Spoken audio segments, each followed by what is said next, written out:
And call this meeting to order. This is the October meeting of the Board of Park Commissioners. So I will just open it up to our body. If there's anybody with announcements for the good of the body. Tom. Announcement. Wichita Audubon has a monthly bird walk at Great Plains Nature Center at the Chisholm Creek Park. It was last Saturday. There were about 17 people showed up.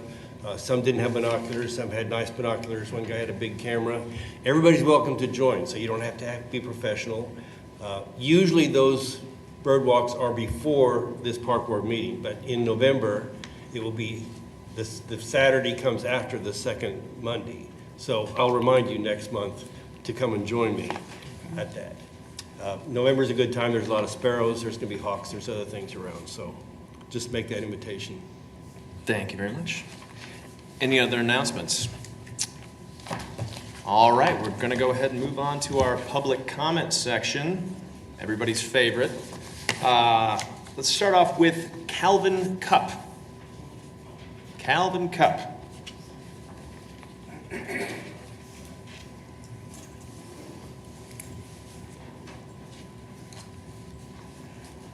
Welcome, and we'd ask that everybody try to keep your comments limited to around 5 minutes. I'm not going to cut anybody off, but please try to be mindful of everybody's time, maximum of 5 minutes. And if you would like, please state your address for the record. Sure, I can keep it under 5 minutes. Calvin Cupp, I'm the director of our aquatic center downtown and the head coach for Shocker Rowing. The boathouse address is 150 North McLean Boulevard. And I just wanted to take a moment to say thank you and to recognize and appreciate the continued support we get from Parks and Recreation and the entire city government here, whether it's the youth program that we partner with the city, especially Reggie here, our summer pilot rowing program that we partnered with Youth Horizons on this summer, or whether it's just helping us get ready for our home race like we had this past weekend. This past weekend we hosted KU's rowing team, their club team, Kansas State University's club team, and Oklahoma State's men and women here on the river downtown. Great event. Nice to have those teams come in here, and all of that is made better, and the quality of experience that those student athletes have in ours are by good support from the community and then of course from Parks and Recreation here. I just want to say thank you. Gosh, well, thank you for coming. Do we have any questions for our speaker? Okay, well, I wanted to echo the thanks for what you do. It's because of your organization that our community can provide such amazing opportunities for young people especially. And I think the only question I would have, just while we have you here, is there anything that we can do in terms of us as a park board that we can be more supportive or try to help you accomplish more of what you'd like to do? Well, that's going to take more than 5 minutes. Okay, well, I'm just messing with you, okay. Troy. I had to say that for Troy because I know you'll get a kick out of that one.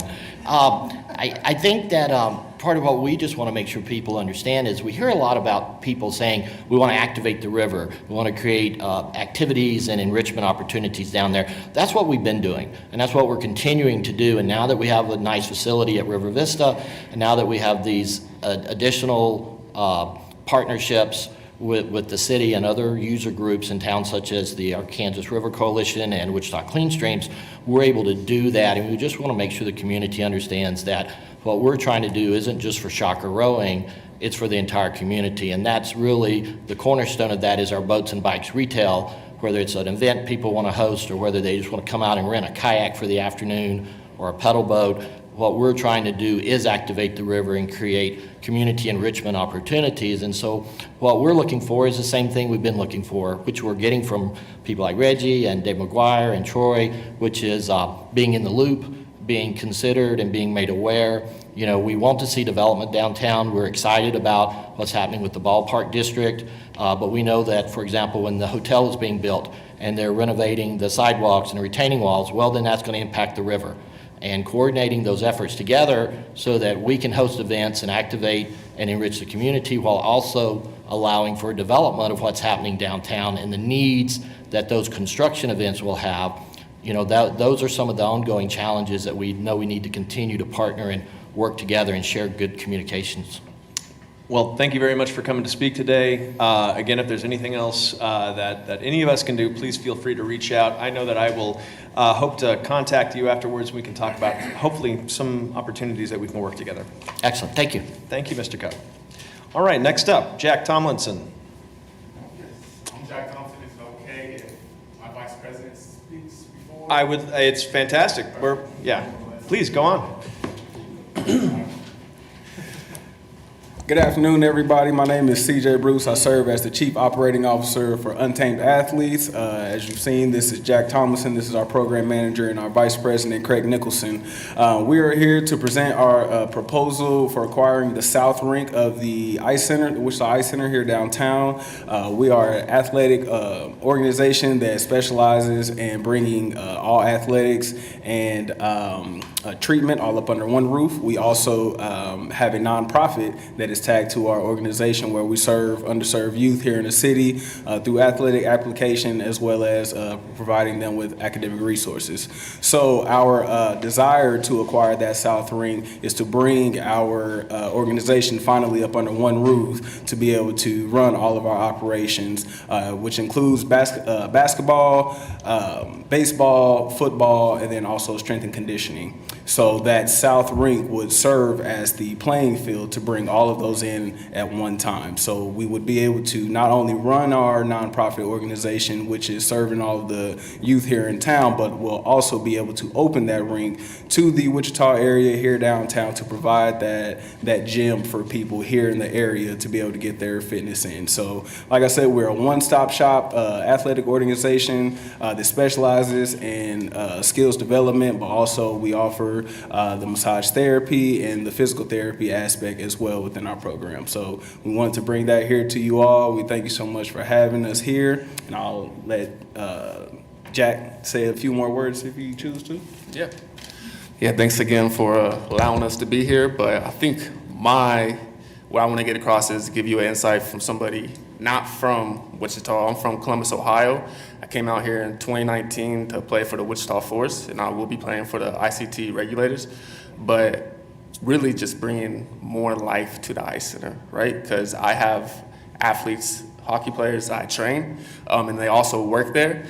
And we tried to play there ourselves with the Wichita Force, and it's a beautiful facility, and the location is perfect.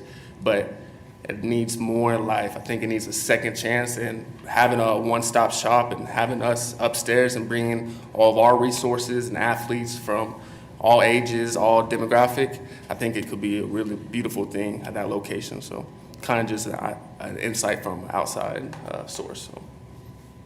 That's great. Well, do you have anything else more that you'd like to present? Because I have a couple of questions, but is there anything else that you'd like to present at the beginning? Well, I know that I've been aware of this idea for about a month now, and I got to say, at the very beginning, I had some concern because basically my first thought is, well, we're talking about a unique city asset where we got an ice rink, and what the proposal would include is losing 50% of the use. But from what I understand, from the discussions that I've had with Mr. Knox, who's in the organization as well, there's been discussions with the Ice Center. And what's happening now is since the departure of the previous tenants, those who shall not be named, there is not a need so much for them to utilize that south ice rink. It's not currently being utilized. So, fact of the matter is, this is a way, the reason that I got turned around on this is as much as I would hate to lose a unique asset, we're not in fact fully losing a unique asset. We are still maintaining the Ice Center for its intended purpose.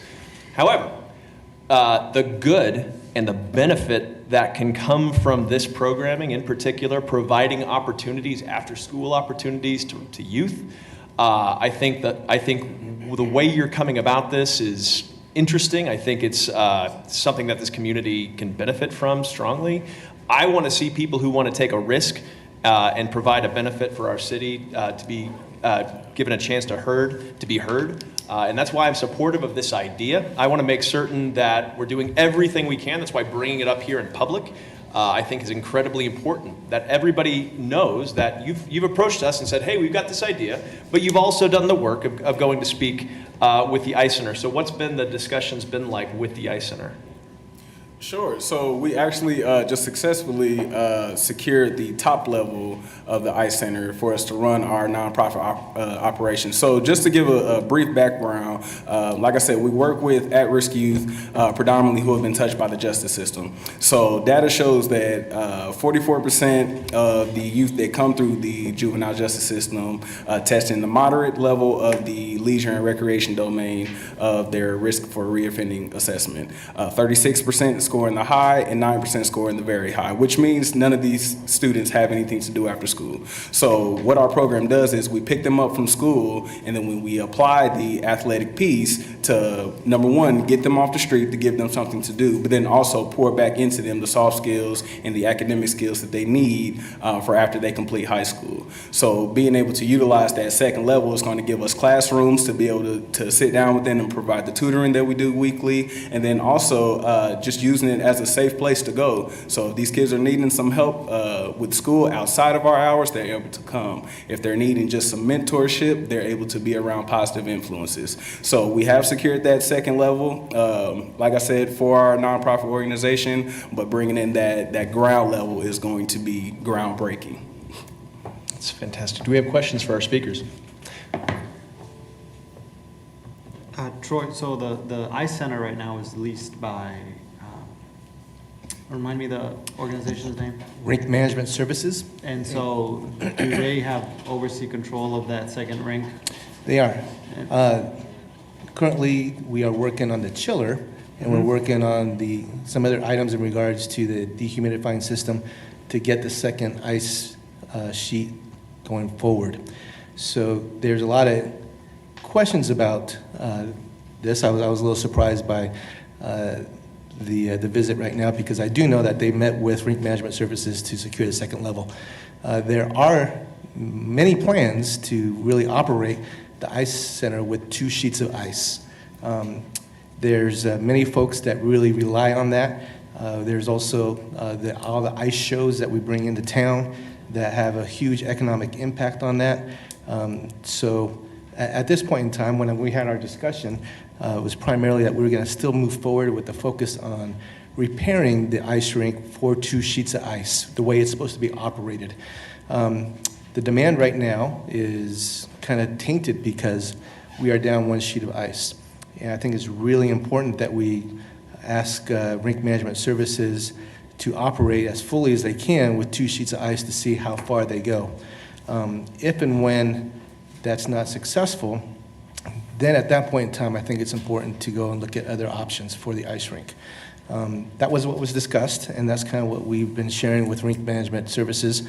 But I did hear that they got the second floor, which I was really excited about that. Yeah. This kind of program, I think, is really great. We want to support it. We asked them to come meet with Reggie to talk about doing this at our rec centers. Mm-hmm. Our rec centers are focused in the neighborhoods where the kids are at, and so I think this would be a great program to see if we can do something to partner at our recreation centers. So those were some of the discussions that we've had. Okay. So Rink Management Services, though, the agreement with them was for them to operate two ice sheets. Their agreement is to run the building as an ice center. Okay. Okay. And if we make some major changes of that, then we have to make a lot of changes to the agreement. We have to make some changes to the expectations to the ICE community. Again, I think we have to give them every single opportunity to be successful. If they're not, then we need to look at some other options. And this would be a great option if the ICE operations is not successful. When do you anticipate that second sheet will be ready? Well, we're having issues with supply chain, the whole story, right? We're hoping that in about 6 months that second sheet of ice will be repaired. Okay. Do you have any other questions? Okay. A question I have is are there plans for, let's say that, listen, this second sheet is not available. Do you have alternative scenarios that we can pursue? Has that been something that you guys have had discussions? I mean, listen, I would be very much supportive of, if we have feedback from the community and says, listen, this is what we're invested in, we're going to keep it this way, or maybe the community comes back and says, in fact, it's not financially viable to keep 2 sheets. It's just not anymore. Maybe that's the case, maybe it's not. But whatever it ends up as, do you guys have plans? Yeah, we are actively looking at facilities and seeing what's right for us, square footage wise, but the idea is to be in-house. So we want to keep everything in-house, so but we are looking actively at different locations all the time, so. Good. Yep. I mean, this is a great first step, I think, because we're having this discussion, and now what we have the opportunity to do is we can go out to the public and who's heard about this, and we can go and say, hey, what's the opportunity we can have to really maximize the good that we can do in our community, specifically for youth? How can we provide these resources, and how can we provide the spaces? Because really, at the end of the day, I don't know if it's at the Ice Center, and then I told this to Mr. Knox as well. It's like, ultimately, we need to go where the population that we're trying to serve is. How can we best find city assets? And maybe that's outdoor facilities. Maybe there are some places, there's a lot of outdoor facilities we can have too. There are a lot of buildings that we can look at too. Just understand at the end of the day, I want to be supportive of the intention of this program. So I just want to let you know that. I'm very excited to see you guys come here. It's ideas like this that I know that Wichita's on the right track. So thank you so much. Yeah, we appreciate that, yeah. Absolutely. Thank you so much. Thank you. All right, so I want to make sure I'm not calling people up who were in that group. Craig Nicholson? Oh, okay, sorry. All right, Carl? Okay, let's see. Carl does not want to speak, actually. Excuse me, sorry. Now we're up to Dale. Dale Goder, are you here to speak on just public comment, or are you for a later item? Mr. Chairman, myself and Celeste would like to speak after the staff presentations on a couple of the items, if you'd entertain that at the time. Sure can. Okay, well, I don't know if we have anybody else. CJ? Okay, yeah, so then we can move on. We can roll into approval of the minutes. Had everybody had a chance to approve the minutes as they were sent over email? Does anybody have any questions or adjustments to make? I just had a question about the December ones. Did that one get missed somehow?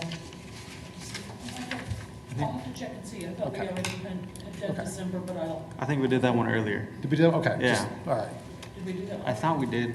okay. I know we did one, there was one that was kind of, it like jumped a little bit. I think that might be it, but. Okay, Okay, just, I'll double we check. did a couple of them like this. Yeah, That's I'm fine. trying to work backwards chronologically to get the most recents done. Okay. So, I'll double check and make sure. Okay. More questions for staff?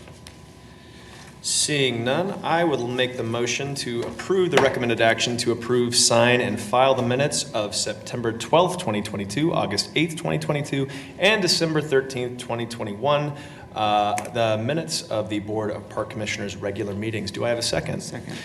All right, there is a motion and a second. All those in favor say aye. Aye. All opposed, same sign. The ayes appear to have it. The ayes do have it. Moving on then to new items for consideration. I think we saw them last month. I think those were that was in last month. Okay, that's what, Yeah. okay. All right, so we are going to go ahead and move on to item 2 on the agenda, new items for consideration, starting off the Evergreen co-location leases.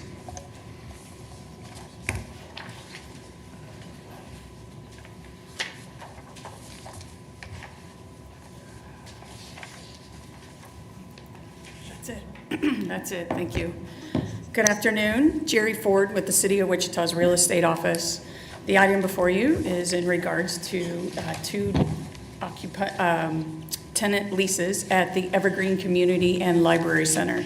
The Evergreen Center and Library is located at 2601 North Arkansas. This building's at the northwest corner of 26th and Arkansas, the 25th and Arkansas. Evergreen Park itself has a recreation facility and then the library building. This is the floor plan of the library building, community center and library. The blue space is shaded as city offices and community partner office space.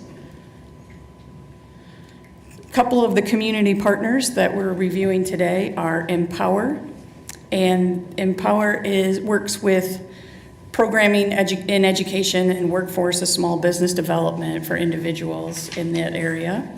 In addition to that, the other community partner is the Kansas Hispanic Education Development Foundation. These lease agreements before you today are for your recommendation to move forward. The recommendation is to move forward and accept them and to have the park board sign off on them. They are both for 5-year terms with 2 options to renew at an additional 5 years each. And the rent is a nominal $1 a year, but they shall maintain their 501c3 status. And the recommendation is for the park board to approve the lease agreements. Questions for staff? Are they currently leasing the space already?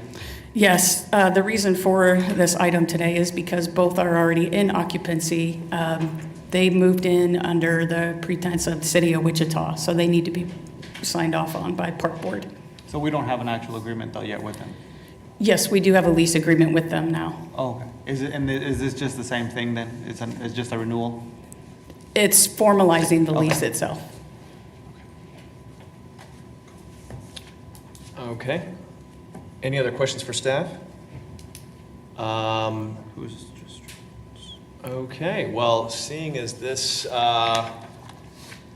space is in District 6, Tom, if you'd like to make a motion? Sure. I'll recommend that we approve this. I Make a will, motion to approve. the recommended action of staff? I will second that. There is a motion and a second. Do we have any questions about the motion? If not, go ahead and call the roll. All those in favor vote aye. Aye. All those opposed, same sign. The ayes appear to have it. The ayes do have it. Thank you very much. Thank you. Okay, Troy, it's back again.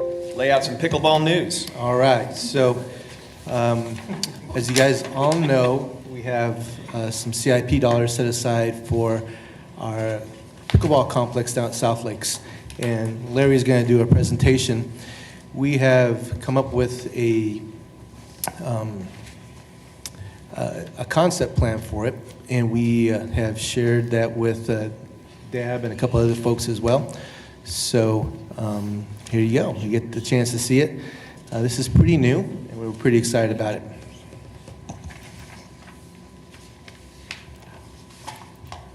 Sorry, Larry's got closed. Let me pull it up real quick.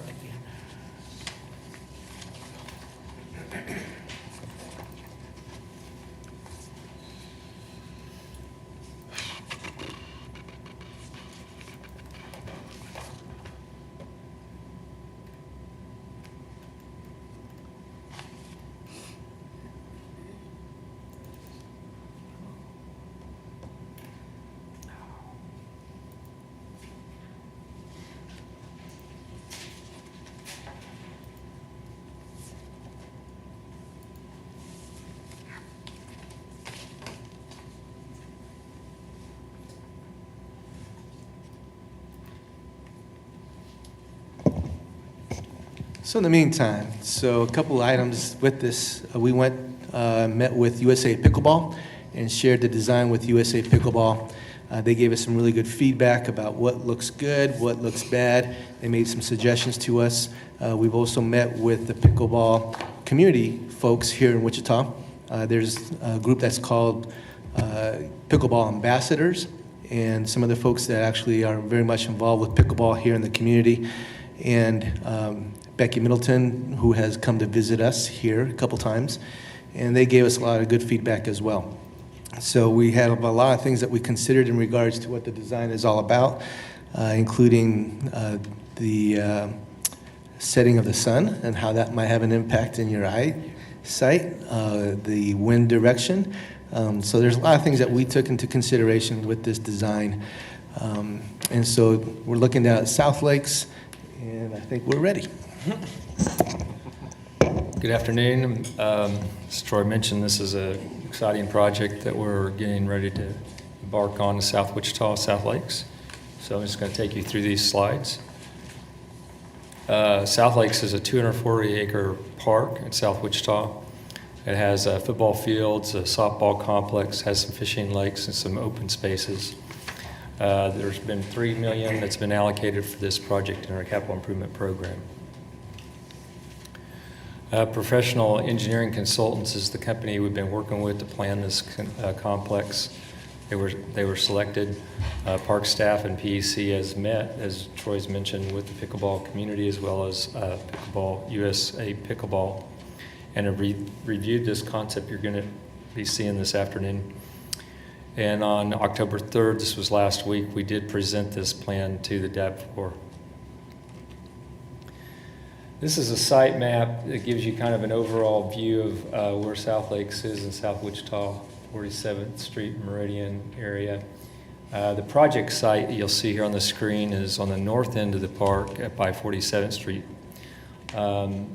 However, before we show you this next concept, staff did look at several locations on this site. We evaluated it. We actually looked at this area. Let's see if I can go down here. There's a little fishing lake down here. This is our softball complex. We actually looked at this area down here, which is kind of remote and a little quieter, has less wind activity. However, after looking at everything, we did decide to go up north here. There's quite a bit of savings that goes along with utilities, and then, of course, visibility from the 47th Street was a big factor. Here again, you can see the image before you is we have very good access coming off of 47th Street, and this gives you an indication of how we would like to work with this concept. Just on the what would be the eastern portion of the site, there's a very vegetated, heavy forested line here along the property line. Acts as a very nice backdrop to the facility. This facility you see here is for concessions, indoor seating, some future ball courts. And if any of you have been out to the pickleball complex out east, you can see it's a very active site. There's a lot of other things to do to keep you busy, but there's an outdoor space here, a championship court here at number 13, Junior Championship Court. We have a total of about 24 courts indicated on this plan. However, 20 is the number that we're reaching for. We'd like to have 24.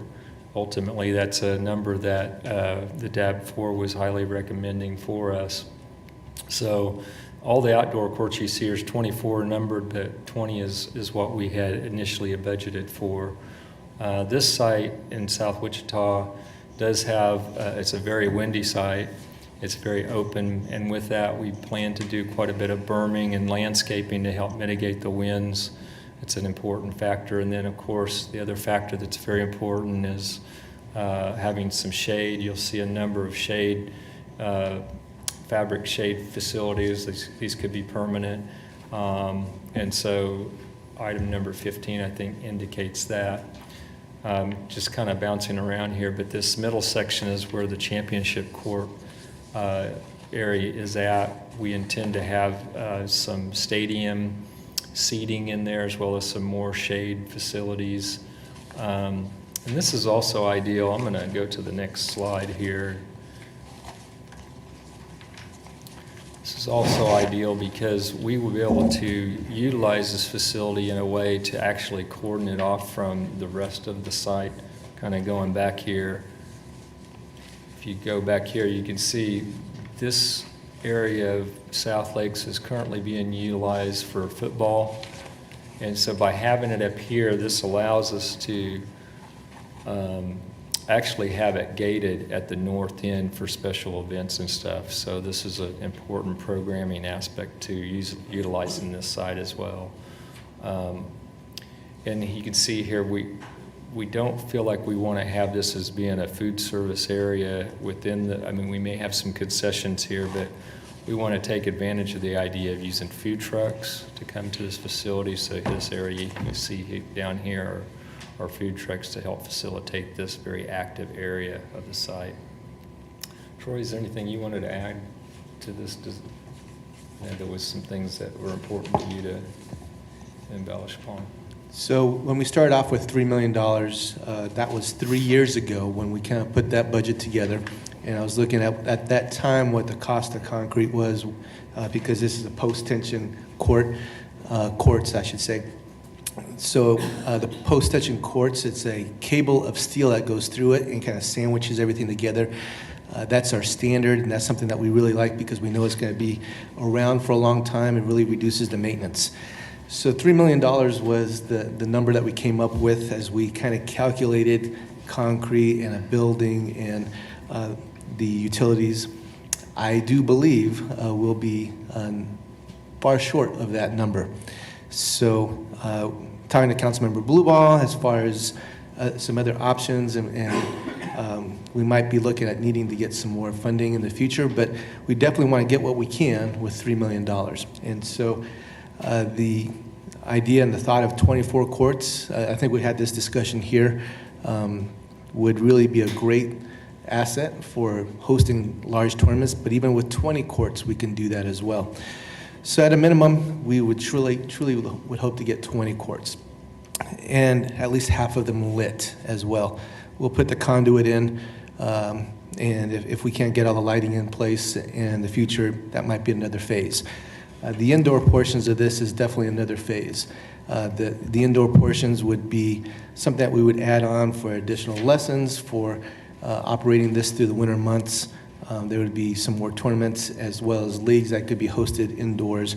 And that space could be a flex space for the summertime where we could do some other activities here, even some special events inside there. We can even, if somebody really wants to have a pickle wedding, we can do something like that here. So there's just a lot of flexibility with this. Going back to what we had talked about, this location, bringing in folks from out of town, so we can actually host a lot more events, just like what we do with Stryker. So that's the whole intent behind this. Questions for staff? One thing I did mention, I think Troy mentioned it, this area here, number 8, is a future, again, this is talking about doing this project, this is the vision, but that is a future indoor facility. I failed to mention that. So anyhow, yeah. So is number 4 also a future facility, or will that space be built out as well? So good question. The idea is to do it into phase 1. However, we would like to see that be a covered facility. The idea is that all the infrastructure would be there in place. And like Chicken and Pickle, we would at some point in time be able to enclose that, but we understand at this point that's probably unrealistic, but we would like to have it, if it's possible, to be built for phase 1. But right now, the focus is 20 courts, which is what you see on the outside. So it's going to really be one of those things once we go through and get into the weeds of the costing, we're going to get a better idea of what we can afford to do. Sure. And then the other question I had was what, Troy, you mentioned that not all the courts are going to be lit. What's the price difference? I mean, what's the difference in price tag? Like we've been talking about lit pickleball courts for the last 4 years. I'm just thinking if we're gonna host a tournament, like summer's got real hot in here, I could imagine tournament directors wanting to host tournaments in the evening. And if we don't have lit courts, I mean, what's the point of having 20 courts if we can't use them? So as I mentioned, we'd like to at least get half of them lit. Right. If we could get them all lit, most definitely. I mean, that's the goal. Why would we not want to do that? Yes, we'd want to do that. What's Now, the price tag? Do we know? I don't know. We have to find out when we go through the bidding process, and then we'll go through and prioritize those things. But at least if we could get half of them lit, as you go through the day, the tournament bracket gets smaller and smaller. You need less courts. So the need and the demand for a tournament, having the lit courts, it goes, that demand diminishes. Right. Especially when we have the 2 championship courts is where we're going to have the final games at. Sure. Okay. Other questions for staff? Yeah, can you go back to the previous slide with the whole park? So the current use of that parcel right now is practice field for football or soccer. I think I've been by there on Saturdays and the whole place is full of cars and kids running around and everything else. Is anybody going to complain if we take that part out and they're going to limit their use of it? Or So we took that very much into consideration. So actually, I'm going to go up there and use the cursor.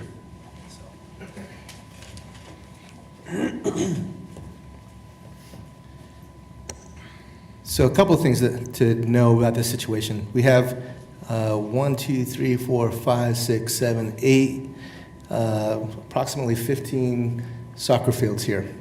When Cedric County Soccer left, it left us without needing to use this at all. The demand went away, so we moved football to this location. And currently, right now, we use about 6 of these fields over here on this side, meaning that all these fields have not been used at all.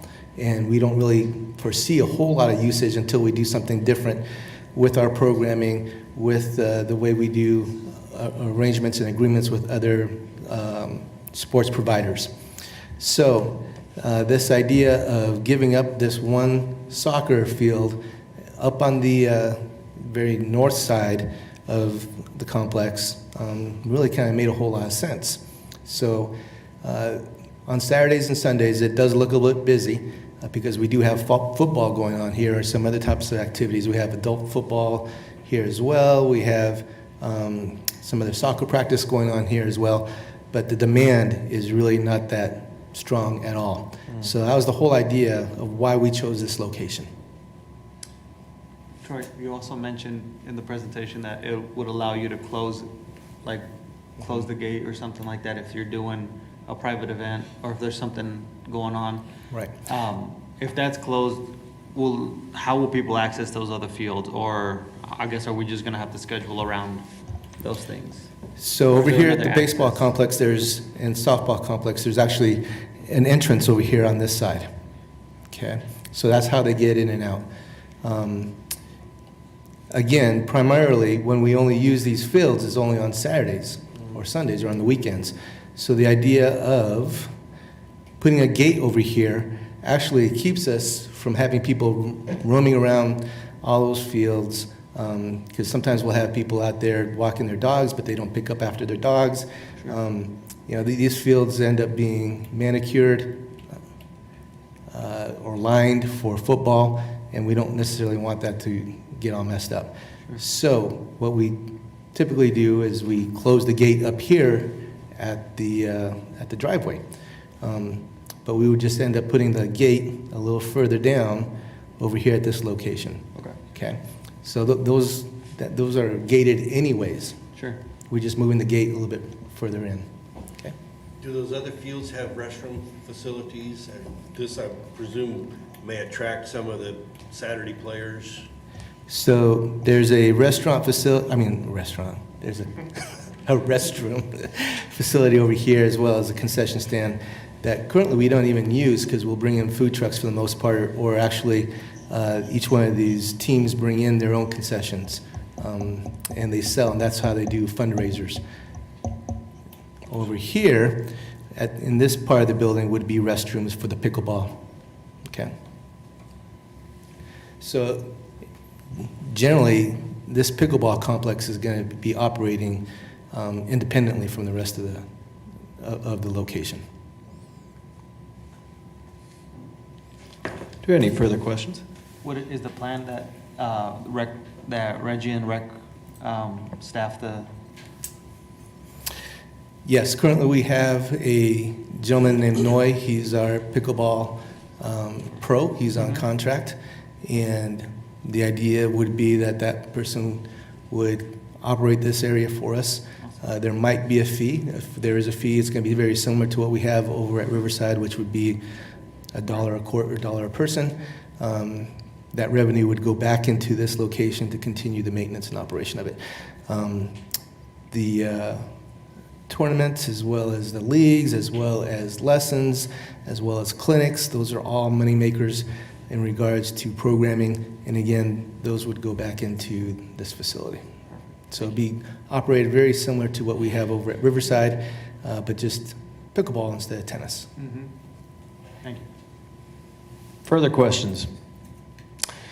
I think a question I have is I think I believe I'm representing the intention of the body from when we discussed this last time, is that, this, if we're gonna build this thing, spend 3 million, or whatever the final number ends up being, it is so that in District 4, we are gonna build a regional destination. And this is going to be the best pickleplex, which we actually can't say, I found out. We can't call it the pickleplex because some dude registered the trademark and we can't use it. So we need to have the community help us out with a better name than pickleplex, first of all. The second of all is, do we feel confident that, and does the pickle community feel confident that this is going to be that economic draw, that we can and will drive, that this will be a regional draw? We feel confident of that. So as I mentioned, we shared this with USA Pickleball. They were doing handstands and back springs and just totally getting excited. A couple weeks ago, went to Phoenix for the National Parks and Rec Association conference, and the gentleman that I spoke to was there with the whole pickleball team that was there, their administrative folks. They were so excited that they really want to make sure that this is a flagship type of facility. They say that this will rival just about anything else that we have that's nearby. I think Kansas City might have a 20-court area, but not necessarily shiny and new like this. It's all been converted from other tennis courts.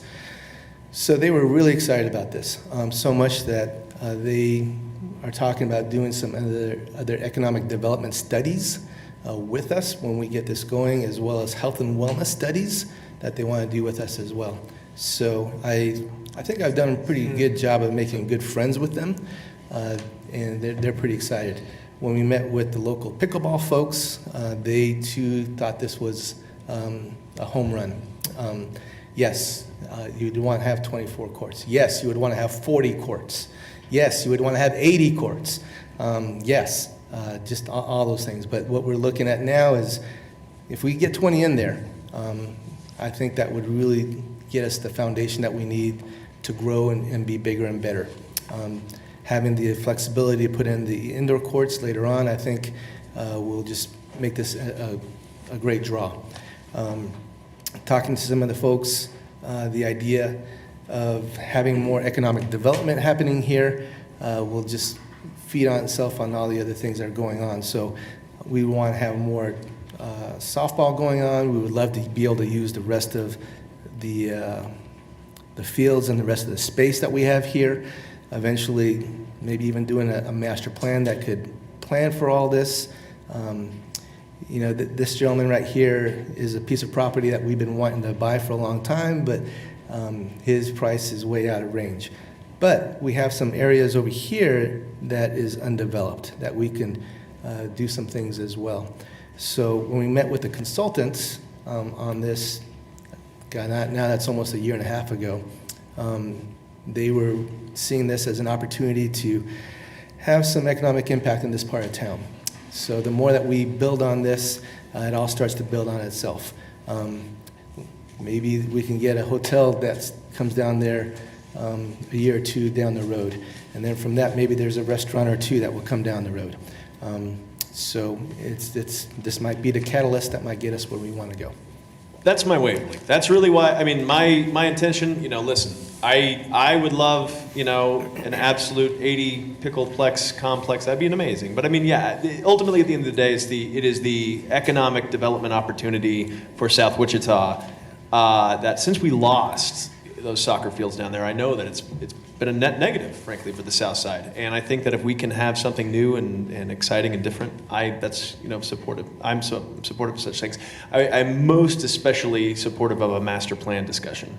I think that any time we're talking about public land and just if we're doing anything piecemeal, I'm always going to have just a little bit of like, all right, that's understandable, but this I think there's a market need for, but let's have that longer term discussion about what that looks like. So I'm excited for that. And I'll open it. Do we have comments from the public on this particular topic? Any comments from the public? Here we go. Dale Goder coming up. All right. Thank you, Mr. Chairman. I would just say at the outset, I'm totally supportive of any public investment in recreation that brings these opportunities to the general public. That said, We all like to see these things on a level playing field, so to speak. That's a great plan. What I haven't heard one word from anybody is what's the operational plan? What's the revenue stream? What's the cost recovery plan?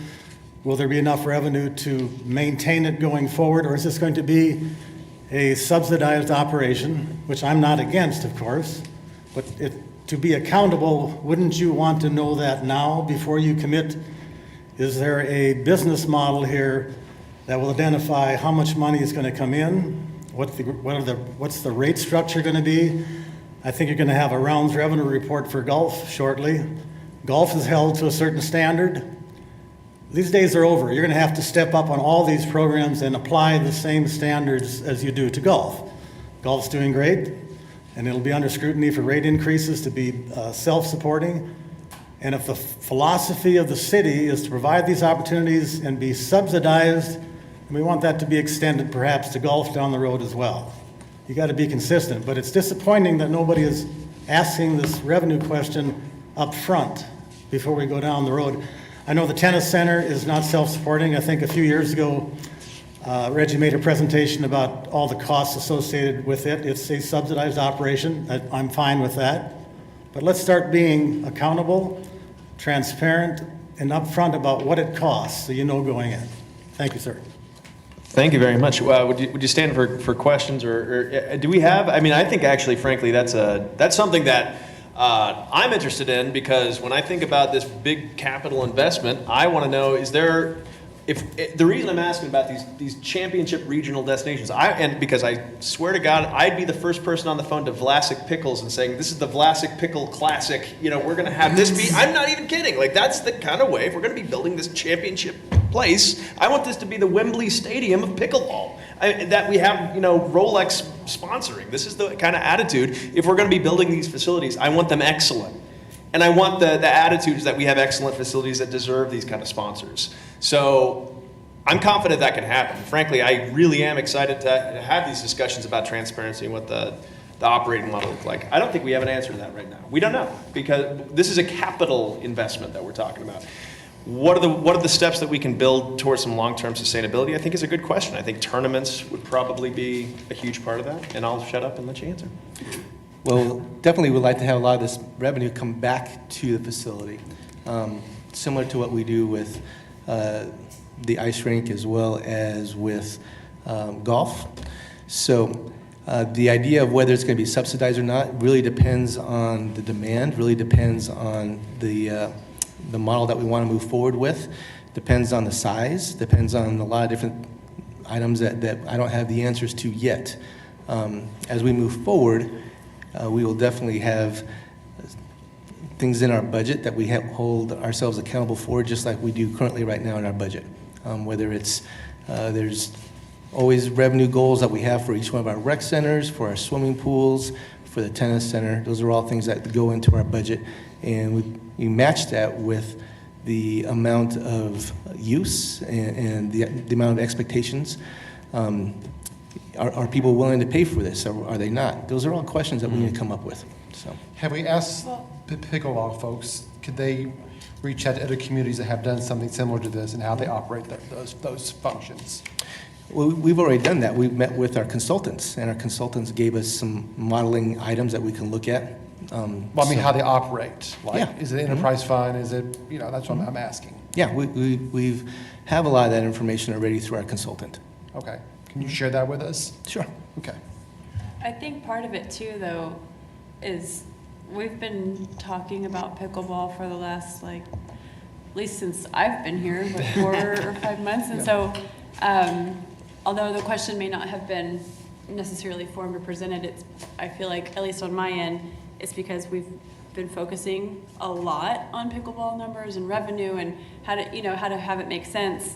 And so I feel like, although I don't know everything, I'm far from it, I have a better idea of it, and I feel like this was, at least how I'm perceiving it, was a little bit like, this is the plan, that we're going in that direction. I feel like there is still a lot that needs to be ironed out, and I would expect at that point that we would start having some of those conversations, but at least in my view, we have been talking about pickleball so much that a lot of us have, at least me, have a much better understanding of the potential revenue and just how to make all that work. So I am definitely interested to see what's to come. It also seems a little unfair to compare this with tennis or golf because those are established facilities that we've had Right. run for a long time, and this is something brand new. Do we, as a staff, we have cost recovery goals already, correct, as a department? And then the other thing too that I think we need to remember is that, I mean, this is still a public facility, right? So you want it to be accessible to the community.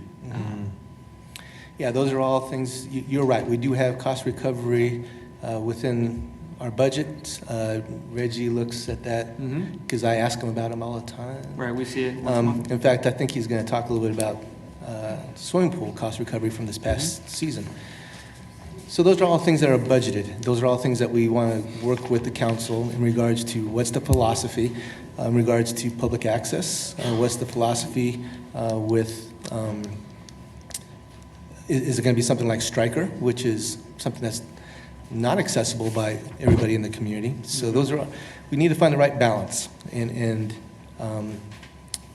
But knowing what the design is, knowing where we want to put it, those are all things that have impact on that as well. And so as we get those things answered, then we can start working on the other items as well. But Mr. Goder is absolutely correct. We want to make sure that the operating budget for this is in the budget, and it will be. That's something that we do with all of our other activities as well. So that's an expectation, for sure. Reggie. One of the things that we did once before we did the renovations to the tennis center, that we started tracking when our busy times were, when we were turning people away because we didn't have access, of course, to be able to do what we need to do to serve the community. And when we originally started, prior to the renovation of the tennis center, our model changed on what we looked like as far as how we provide service to the community. And we were at 63% cost recovery at that point, once we started, prior to the renovations. And after the renovations and being able to have the additional courts and the space and the availability, this year, Brandon will show that we're up to 95% cost recovery, which is about 30+% increase over the last 3 years. So it shows that there's demand there. We still have to take off courts for all the tournaments and things that we have that are revenue generating. Once we don't have the pickleball courts in use, that means we're losing revenue potentially for tennis courts because we share the same space. So those are all things that we're tracking and we're looking at as we look at what the demand is and what the potential is to grow revenue. All right. Do we have I don't think we have a motion on this. This is just an update. Chris, if I may, have we looked at naming right opportunities yet to knock this all out in phase one to offset some of the construction costs? Because this isn't going to cost $3 million, obviously. Right. No, we have not looked at naming rights yet. We wanted to get a design first and kind of make sure that we're all on the right path here and making sure that we feel pretty good about that. It's hard to go out and ask for naming rights for something that we don't have quite designed yet. But to be honest, I have not really even gone down that road and thought about that. So is the design fee incorporated into the total cost of this project? yes, it is. Yeah. Okay. From a construction standpoint, I think it's most efficient to knock this out in one phase. So Most that, definitely. We don't have to rebid, go back to the council, ask for a couple $100,000 extra, set up. It's a logistical nightmare. Mobilizing twice on a site like this is, yeah. So I want to make sure that we're exhausting all of our options before we declare it a 2 or 3 phase project when it could potentially be knocked out in one and save some funds. The great thing is we're looking at the design. The design is going to really kind of help us find out what the cost is. So once we get a design, and this is kind of what the motion I would like to get from you all, is that you approve on this conceptual design. Then the PEC that's working on this can actually go out there and start getting estimates. Those estimates are going to help us decide a lot of things, and just as what you mentioned. So if I could get dollars now as opposed to later, most definitely. So I need to know what that delta is. Further discussion? All right. I think I have to echo Eddie as well in that, I mean, I know obviously money, obviously we'd want to build it all at one point, but I mean, I would stress if we can see, the price tag for what it is at the minimum to have the 20 courts, right? And then what it would look like to have 24 courts lit, and even like the indoor courts, even if it's just the frames up, you know what I mean? Like, I'd love to be able to look at those things and see if we can't push to, have, would you say Vlasic? The Vlasic Pickles Classic. The Vlasic Classic. Come on. Yeah, that's great. That sells. But I would love for us to explore that as much as possible, because if we can get it done and do it right the first time and not have to go back in, I mean, that'd be awesome.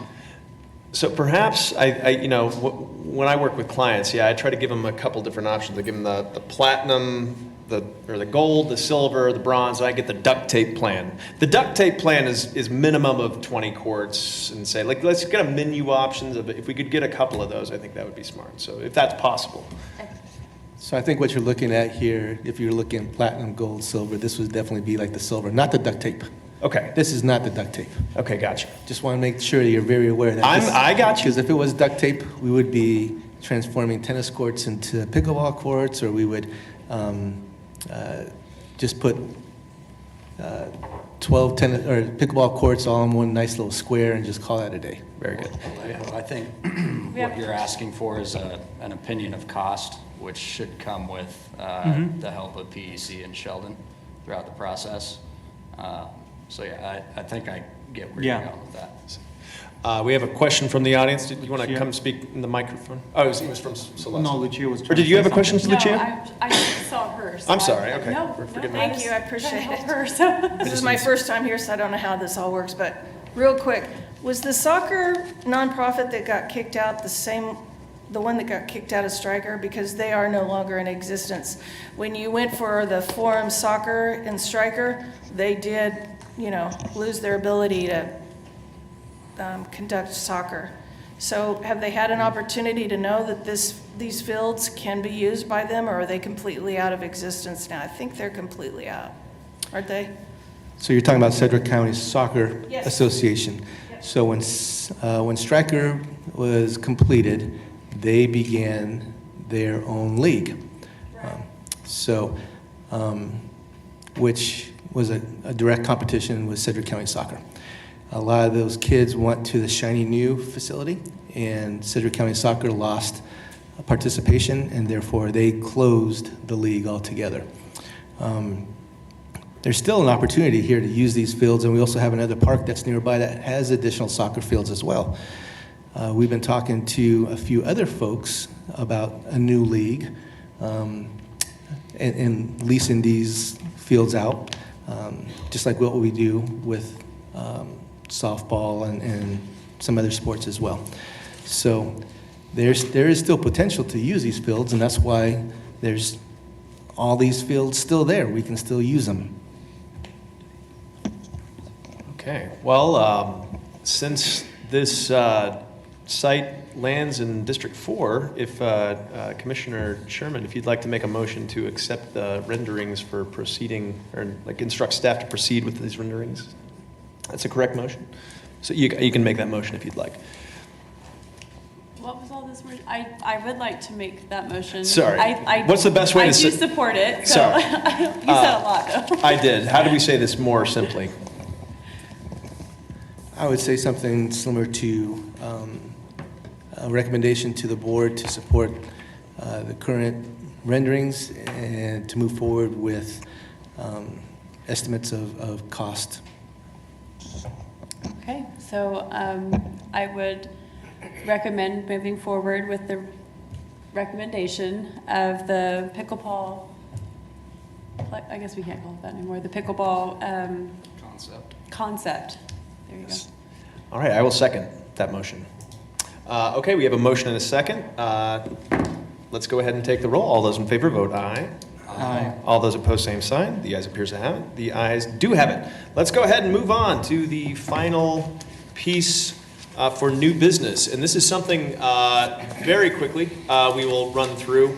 I have been talking with folks on the board, off the board, for many, many, many months since joining the park board.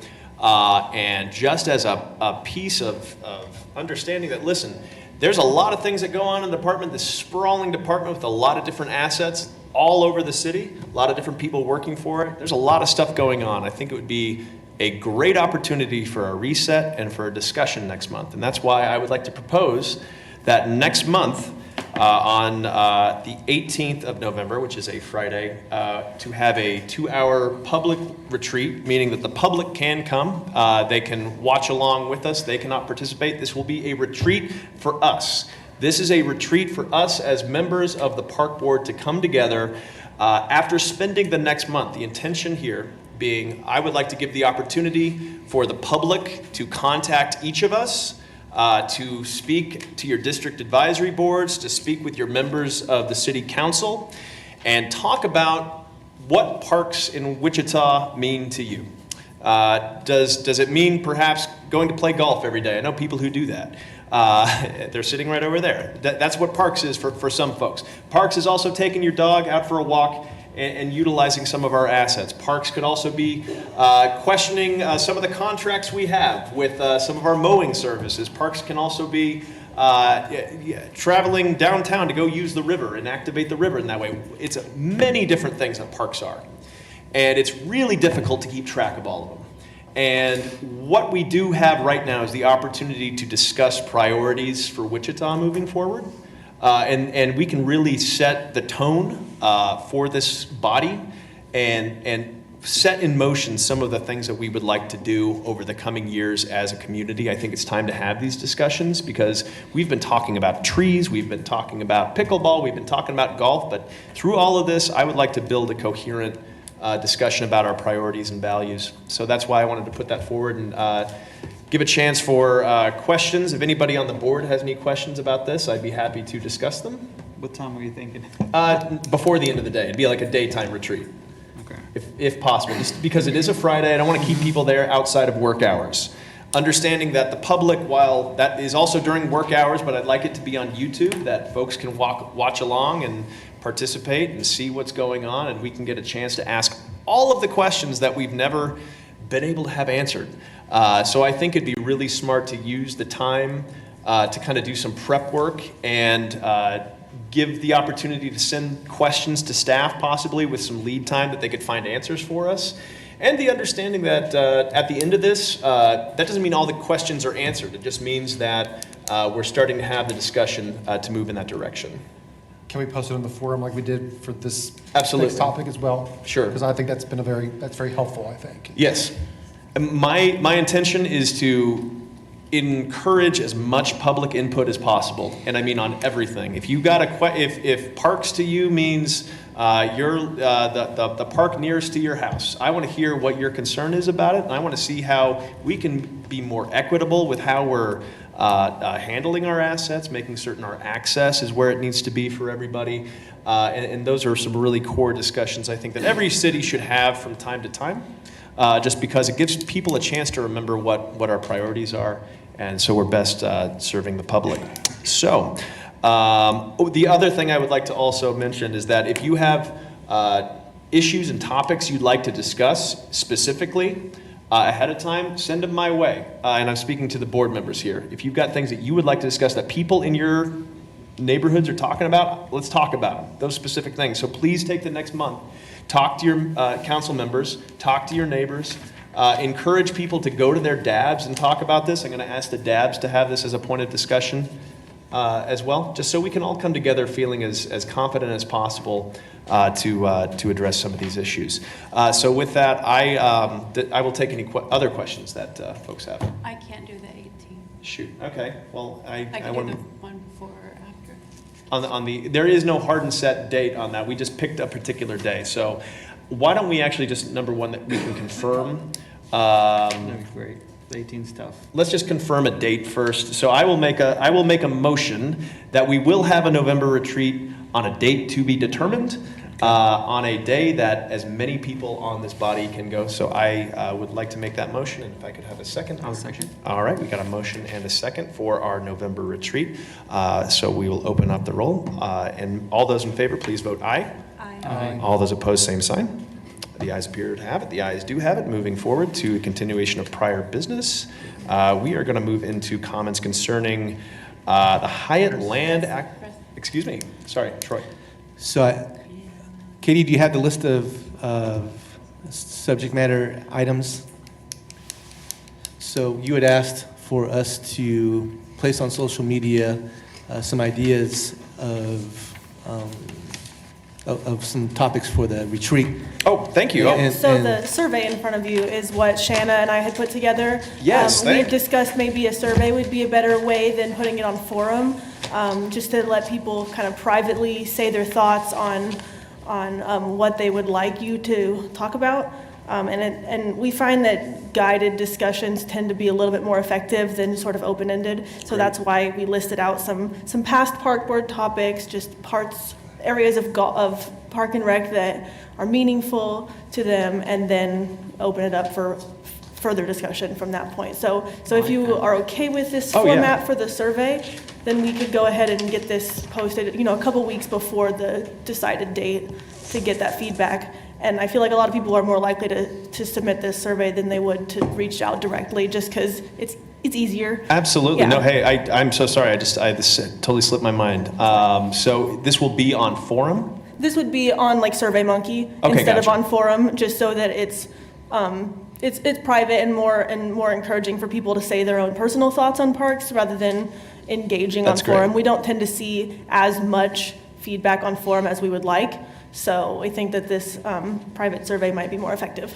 Okay, so just so folks watching along at home understand that this is just a short piece of paper that you'll see when it's posted in the format on SurveyMonkey, talking about the topics, listing some of the topics we discussed and some of the priorities, and leaving space for open-ended questions. I think this is really smart. Thank you for putting the work into this. Yep. The only other thing I would ask is just, like we did with the Hyatt land acquisition, if we could talk about getting some graphics put together, just some social media promotion. Sure.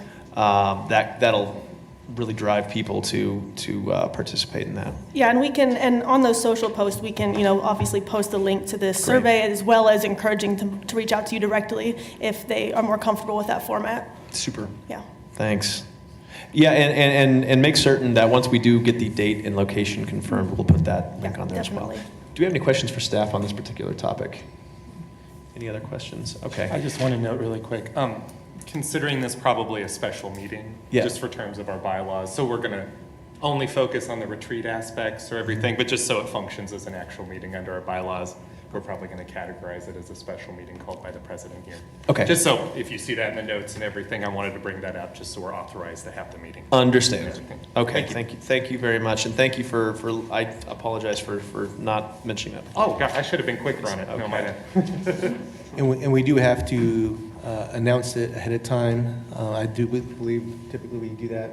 We try to get it a week ahead of time, so as soon as you guys let us know, we'll be able to do all that behind the scenes work. Could we, Penny, could we send out a survey, like a whatever find a day survey, like a, what do you call those things? What's a doodle? Can we do a doodle to get everybody to find a day?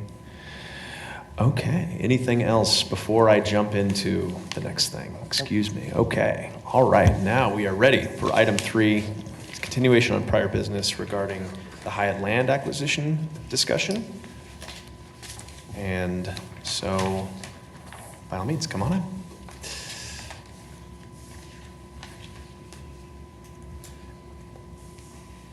We are speaking with Paul Gunzelman? No. Okay, well, that was impressive. I'm John Philbrick, Real Estate Administrator for the city. Gotcha. Paul cannot be here. Unfortunately, I wasn't here at the last meeting, so I'm not sure exactly how it went down. But to recap, the city has received a proposal for a piece of city-owned property next to the Hyatt. Because A. Price Woodard Park is to the north. Hey, Penny, could we get the, do we have a slide for this? We're still on pickleball. I didn't know if we had a Hyatt slide If you've ready. got a slide, I've got, do you have a slide? I didn't know it was there. Great, thank you. Is that the one you wanted? Now, that's the old one. It's the old one? We can use that. I mean, that's close. Okay.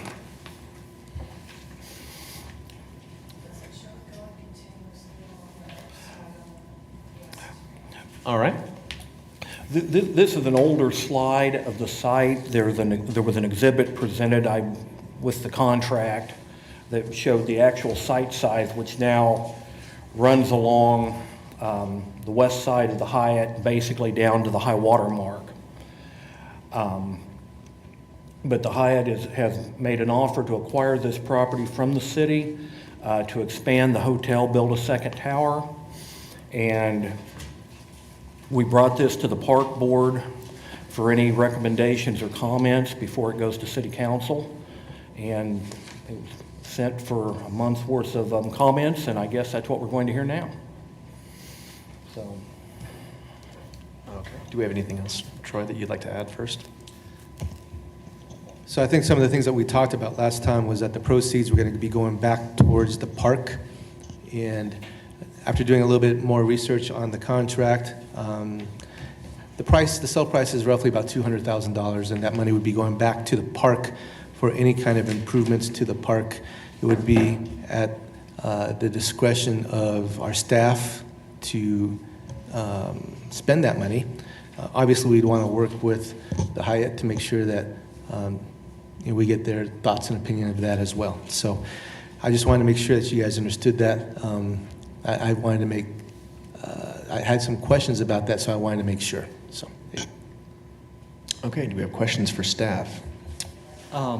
Regarding that dedication of dollars, it looked like there were some comments online on one of the chats that it looked like we would run into trouble, that some of those dollars would have to go back into the general fund?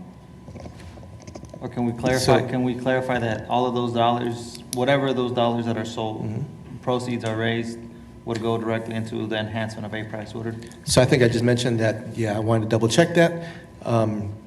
Usually whenever we sell property, we always ask that those funds go back to that park or someplace nearby. We've been very successful with that in the past. It's been a common practice for us when we do sell a small piece of property or whatnot. So ultimately, the deciders of that is council, but in the contract, it was specified that those dollars go back, and it would be with your recommendation that if this property is sold, that those dollars go back into Price Woodard Park. And that's what I've always asked in the past.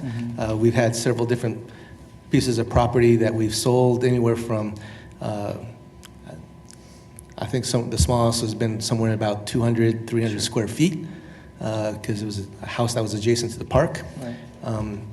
That those proceeds go back to that park. Troy, would you happen to know why the acquisition of land expanded to more than just this shaded area here? Or Mr. Philbrook? I do not. So you're saying it's bigger than what? Yeah. That, The expansion occurred in looking at the topography and the floodplain, and by moving it a little further west, it allows them to deal with, there's a floodplain issue through there that they'll deal with the additional land. It also provides a little clearer break in use of the land, in that they'll be going down to the high water mark or to the drop off, and so it'll be clearer on whose property it is. But it's basically to allow the construction to deal with the floodplain issues. Do you know the square footage amount, the additional square footage that's going to be, that would be included in that? It'll be the 13,983 square feet is the total amount of square footage. So your sale price works out to be about $209,000. Can I ask why that amount isn't higher? Because last time we met, before we saw that expansion, it was like $209,000 as it is. If that was the case, then the presentation didn't tie, because The $209,000 is predicated on a market value of $15 per square foot times the number of feet. And this drawing here is, I want to say, I'm thinking it was about 11,500 feet. So the earlier, actually it's less next, the earlier number was about $70,000. And so it's possible that the dollar amount and the exhibit got split. So I have a copy of the old contract that I just happen to keep with me. Was $169,425. So I underlined it for you.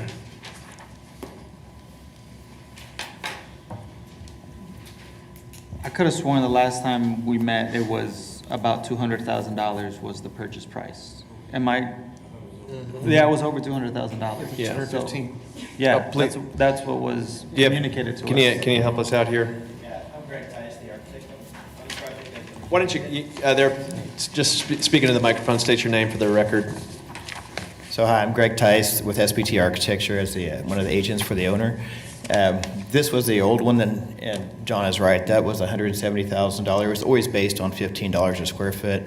We had several meetings with staff and with Paul Gunselman and some others with the city, and the recommendation in working with them was that we expand that area to the floodway because there are some floodplain issues that we have to deal with, and so like the finished floor cannot be higher than the floodplain. We have to be higher than 2 feet what is the floodplain area. So in order to give us a little bit of room to deal with that issue, it's not the intent that the building footprint expands out to there, but just that we have the ability to work with that floodplain issue. And so the previous plan should have been the one that shows the whole $209,000 plan that has the area expanded into the floodplain to meet that floodplain.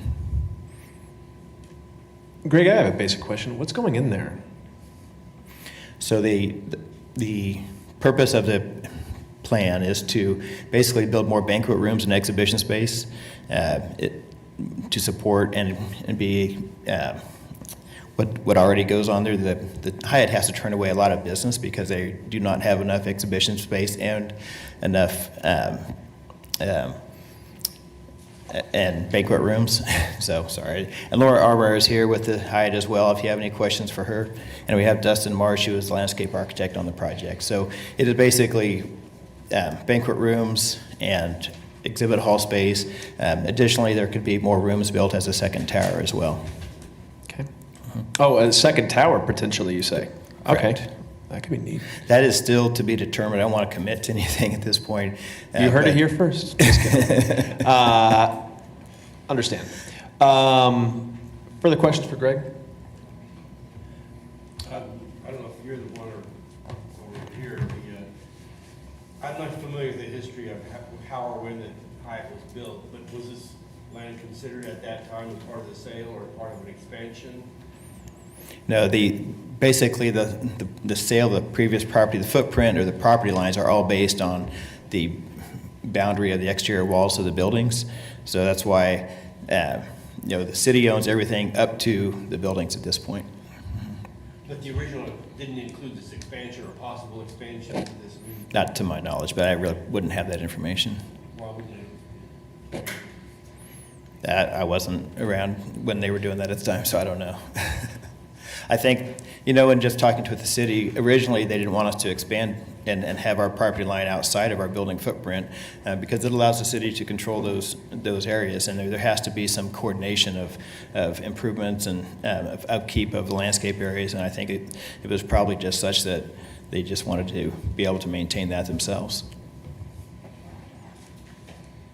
Further questions for Greg? Well, Dustin, we have you signed up for, if you'd like to speak, you can take this opportunity. Or Laura, you say your name was? I'm so sorry, I didn't hear you. Laura Armour, yes. If you'd like to speak, either of you, this is the time. So I think the confusion with the square footage and the cost that you were referring to, this picture was not shown last time. This was the very beginning stages. So nothing has changed as far as what we're asking to purchase. This picture is just incorrect.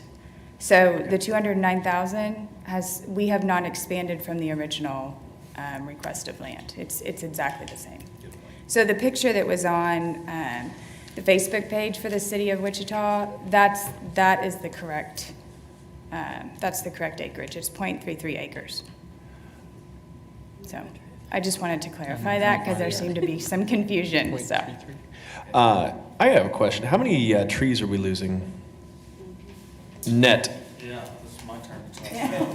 Including in construction, because I've been on the property and I've seen trees that look like in this square, plus there's a lot of trees around the area. Right, yeah. So, from our last meeting, we had a survey of the site done to help us in our diligence phase, and so that was helpful to not only see where the trees were that would be impacted, but the caliper size of the trees. And so I've been on site several times and inventoried the trees. You can see my color-coded map here. And we have 14 total trees on our site. And in total, we have 1, 2, 3, 4, 5, 6, 7, 8 that aren't on our site that I would consider they might be impacted. So 22 trees total, if my math is right there. About what I saw. And so of those trees, we have 14 Scotch pines, 3 Austrian pines, 2 flowering crabs, and 3 cedar trees. So The Scotch pines are all dying or dead, so that's kind of beside the point. That's just a bad decision made 30, 40 years ago. and those are trees that I inventoried. I didn't say if they were sick. Right. Okay, so I'm not an arborist, but there's not a lot of trees in that inventory that, and from a landscape architecture perspective, that have a lot of value to a project from a landscape My architect. constituents, they have a lot of value. Yeah. Mm-hmm. Yeah, the value, I mean, I just say, like, the number one thing, the reason you're gonna get pushback on trees is that they have zero to do But I wasn't, I'm just saying that the price wasn't based on the value of the trees. I'm just talking about the trees that I inventoried. Sure. And that I'm just bringing back. I mean, they could be sticks, and I'm telling you, the number one thing I hear is you're cutting down trees. Right, Like, right. listen, and I can't say anything, because listen, we don't have a replacement protocol in place, and it's true. So, I gotta echo, Commissioner, you were on that. That's the number one thing I hear So about. those are the trees that would be impacted on our site and just in the areas around our site. Questions for our guests? I don't have questions. I just like to make a statement. How about that, right? Sure. You know, our park system isn't getting bigger. As the city gets bigger, it's kind of holding status quo, I guess you would call it, right? As neighborhoods have gone way out further east, the HOAs are developing green space. We're not giving it green space, right? And third places that people don't have to pay to be, are becoming smaller and smaller, right? And as park board commissioners, our responsibility is to be the guardian of what we have until the next person takes our place, right? And then no matter if it's 0.3 acres or it's 3 acres, what happens 6 months from now or a year when someone wants to build patio homes or high-rise apartments or a Shakey's Pizza and comes to us and wants 3 acres now or 13, right? And they're gonna say, well, you gave this to this, why can't I have it too? Right? I hear you. And the trees are just all part of that. And not only this park is named after a mayor of our city who was a mayor in a very difficult time in our city, right? And made a very commendable difference. So I can't go back to my district and say, I was a good guardian and custodian. It was given to me. I'm not passing it along in the same way if I make these kind of decisions. Or I recommend to my council member the same thing. Business is great, but the owner knew that when they bought this hotel from the city that it was landlocked, that the potential to grow it was not there unless you go start digging into a park. That's something you have to do when you go to make a business decision. So that's just my feedback to the rest of you on this commission.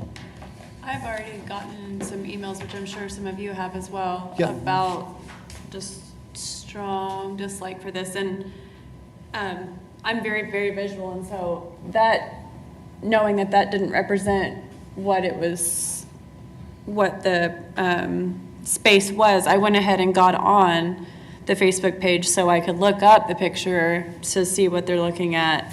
And the comments on there are not very favorable either, or on this lovely printed out. So Yeah.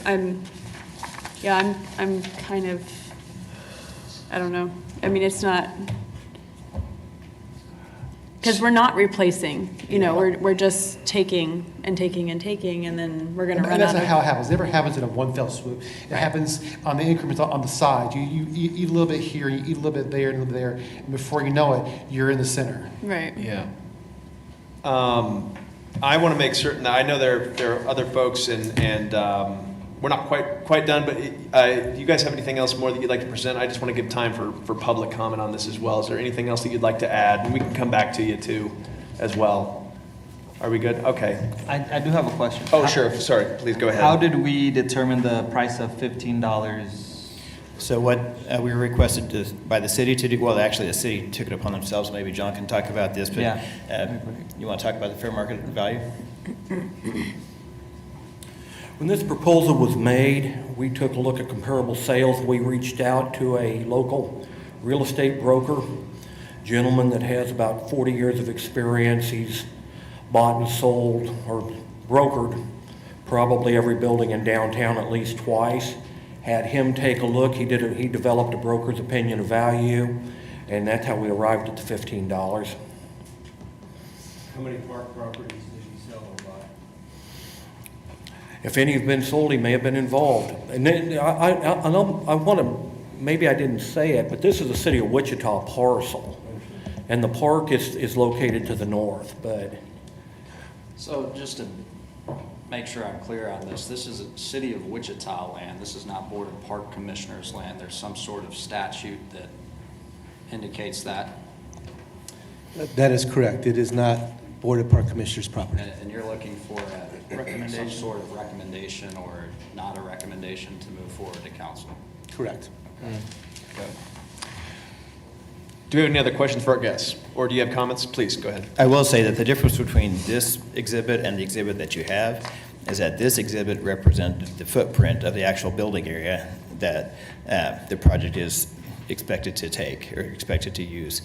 The only difference between this one and the other one is the coordination of any site property that would need to be utilized to work with that floodplain issue. So that is the footprint of any physical building that the site is intended to have. If that helps you with the visual. Okay.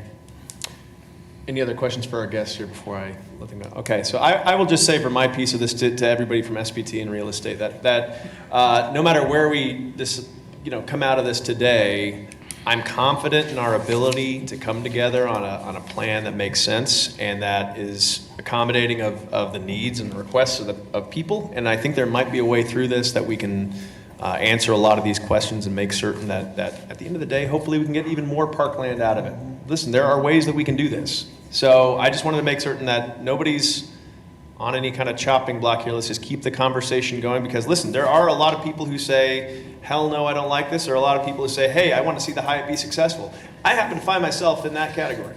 I want to see the Hyatt be really successful, but at the same time, I got to balance it sincerely with these concerns that I'm hearing because I share them. I mean, like, I don't know how I feel about necessarily giving up land on the net. Like, that really feels a little icky to me. So, but again, I've got to balance it. I want to see you guys win. I really do. So at this point, I want to leave it open to the public for public comment on this particular topic. Please state your name for the record if you would, miss. I'm sorry, I didn't catch the landscaper's name. I was going to write that down. I'm Celeste Rissette. What was your name? Dustin Marsh. Dustin Marsh. And I didn't catch your last name. I'm sorry. Arbor? Armor. All right, thank you. It's Laura. Thanks, Laura. Okay, thank you. Celeste Rissette. I just feel like we've been burned before with the Riverside TIF. There's a quiet land exchange between the city and a developer. Citizens didn't have much say about it before it turned into property. This is not you all, but I'm just kind of giving you a little bit of background. So when we lose land, though I'm confused, this is city land, not park land, so I'm not sure, right? This is city land, not park land? Yep. Yes. Yes. It's city Okay. park, there's two different kinds of park, property. There's that which is owned by the Board of Park Commissioners or deeded, held by that, and that which is deeded and held by the city, correct, Troy? But this is neither. This is city property that's not park. But considering it has to do with the park, is that why we have to be, Yes. we're responsible? Since it's related to parks, we have the responsibility to give the affirmative or the negative on moving forward, regardless of the owner. Okay. And the park is the river land between It's the A. sidewalk Price and It's the A. river, I Price guess. Woodard and the land between Douglas and Waterman adjacent to the river. Okay, so that's considered part of A. Price Woodard? And so the restroom for A. Price Woodard, is that the white mark up there to the left or to the right of that building? Is that where the restrooms are that are defunct and closed up? Am I getting that right? They're further north. Okay, so then they're out of that. Okay, Yeah. thank you. It's thanks for that clarification. Okay, so let me give you a little bit of background on my questions. So I am an accountant, you're dealing with an accountant, and I just wish there was more information. And here's what I'd like to know as a citizen and a taxpayer, is when we sold the Hyatt to Ruffin, I'm sure you're all aware, we lost $12 million on the sale, right? When we sold the hotel, we taxpayers took a $12 million loss, and it's in the 2016 CAFR, note 22. And so when we sold this hotel to Hyatt, DBA Ruffin Hyatt Hotels, we also gave them a sweetheart deal. You probably know this. I'll talk to you, Laura, like you're the Hyatt. But the catering contract and the revenue from the promenade meeting rooms all goes to Hyatt Hotels, right? You know that. I've got the contract with me if you want to look at it. But this contract, I mean, I'm listen, just saying the background. I'm explaining the background. Understand. Okay. I mean, this is, It's the background of the Hyatt Hotel. I understand, okay. So some of the revenue from the Century 2 actually travels over to the Hyatt instead of staying in Century 2 operations. Now, that has to do with me because I'm a Save Century 2 founder, and we actually pick up trash along that route between the Hyatt and the river. And we planted flowers, 1,000 flowers, so I care a lot about that area, and I care a lot about trees and landscaping. But I'd like a little bit more information as an accountant, like, I know we probably may need hotel rooms, but what is the occupancy rate of the Hyatt for last year and this year to date? What's the occupancy rate of the Waterwalk Extended Hotel? What's the occupancy rate of the Fairfield Inn? Because those three are all right in there together in that area. Psh. And then we're building a hotel that's, I don't know the timeline on it, but it's gonna have 100 rooms connected to the ball stadium with a sky bridge. And that's going to provide another 100 rooms. So I'm wondering if this was factored into the need for hotel rooms. Just wanting to know if we have a need based upon that occupancy rate in the new hotel that's going just less than half a mile from where the Hyatt is. The other question I have too is that I'd like to know, it sounds like we're in a floodplain, so there's several policies that apply to the floodplain. I'm sure you all are aware of that, but there's an administrative regulation involving when you're involved in the riverfront property. I'm sure you've looked at this, right? When you've evaluated this land, you've looked at that. It's Administrative Reg 7.3. Going into the floodplain. I'm hoping you've looked at that because... Please continue. What- Okay, so these are some questions I'd like answered, and I do like the public forum and address to her comment.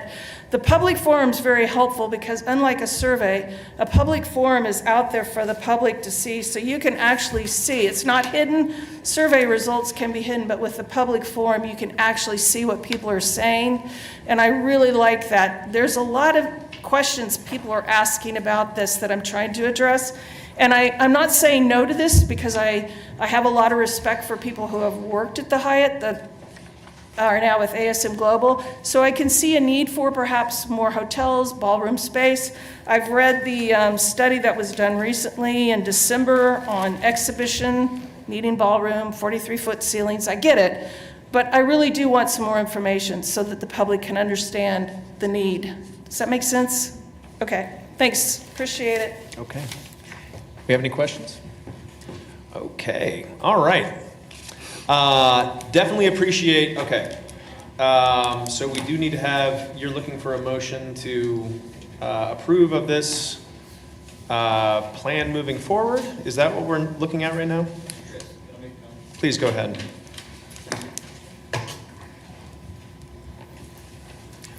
I do appreciate the public forum. The only problem I have is that there is a lot of misinformation on there. And so when people are asking for, where the money is going, I saw the comments about the money's not going to the parks, it is going to the parks. Well, it's hard to give the public all the right information to understand that. And that's why we have boards such as you. And I appreciate the comments about you want to see the Hyatt do well, but it's not really just about the Hyatt doing well. It's about the city of Wichita doing well. And one of the reasons for doing this is that regardless of the occupancy rates, which may be necessary, it's the Hyatt turns down a lot of business that's good for the city for bringing conventions and other things in. It's not just about the Hyatt, it's about the city of Wichita. So there is other information we could provide, but there's also a lot of kind of red herring arguments out there also that kind of distract from, is this good for the city of Wichita or is it not? What kind of park area are we taking? This is bounded by a certain area that is not well utilized, is right by the trash area in the backyard of the Hyatt. So is it really an area that can be expanded upon, or could we use this money to improve other areas of the park and make the areas that we're able to engage with in the park useful? That area right there is very hard to engage into as a park area because it's right on the backyard, back of house area of the Hyatt. It's right by the trash can area of the Hyatt. I went there today. There were some comments on there about the trash and not being picked up by the Hyatt. Well, the area that's right there right now today, as I walked by and I took pictures, it's not Hyatt trash. It's other trash. And I can tell because if you look at what's out there in trash there, it's programs from Century 2. It's not Hyatt trash. It's other things that have been taken out there. It's Natural Light beer cans. That kind of stuff doesn't come from the Hyatt. So, I just wanted everybody to see the big picture here and think about the right use for this land and how it can be good, not just for the Hyatt, but for the city of Wichita. Okay? Thank you for your comments. And I mean, I was wanting to say something in response to that. And Celeste, I appreciate you being here. I really do. These difficult questions are necessary because the thing is, when we don't have these difficult conversations, that's when we have long, drawn-out, protracted battles over buildings that go for years and years and years. We've seen it. We don't need to do that. But what we can do is we can have a discussion because I believe everybody in this room wants to see Wichita win. Again, if you don't, you need to leave this room because this is not the room for that. Everybody wants to see Wichita do well, and that means people expanding and growing and doing big things. But again, we are responsible for managing as much parkland as possible. And I believe that there's a way out of this that we can in fact increase our footprint. It's just we have to have creative discussions about how we go about doing that. So reflective of all the discussion that we've had today and all of the forum comments and the Facebook comments, I am not prepared to approve it. That's not to say I'm not supportive. I am supportive of this plan because I want to have this discussion, but I want to make certain that we've mooted out a lot of these questions.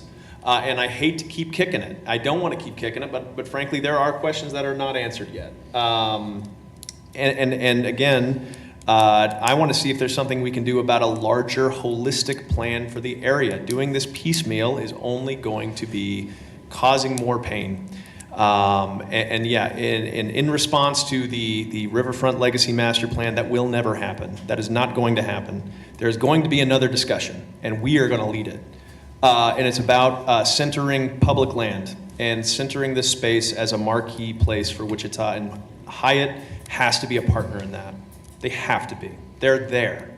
And it's a huge priority of mine to make certain that everybody involved in this project is successful, and that includes the people of Wichita and the residents here. I got a question. I had a few. Troy, this sale could happen with or without our approval. But my question is, when is this anticipated to go in front of City Council? Because that's really, that's really the deadline. It's not, as much as I would love for us to put together a comprehensive plan, we're not on that type of timeline, if I'm understanding this correctly. That is correct, yeah. And yes, it can go forward without your approval, and it would be up to council to make that decision. Right. As far as when that decision is going to council, do you happen to have an idea, John?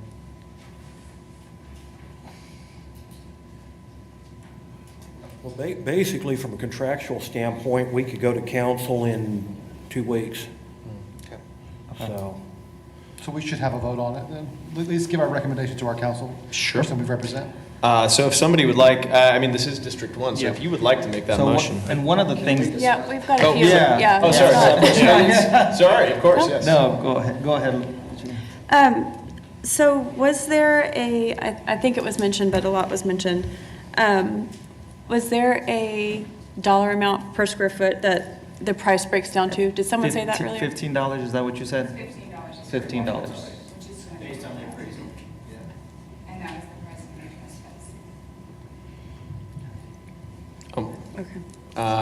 We have a question from the public, or do we have? Yeah, let's. Please. Go ahead. I'd just like to ask the Hyatt why they can't build south instead of north. We can't build south because that's where the waterfall is, and there's also, when the city built that, the land to the south, and maybe John could answer this better than me, but I know that the tanks for that waterfall are in that land to the south as well. Oh, okay. And can I just say, I know this has been a long discussion, so I won't take much time.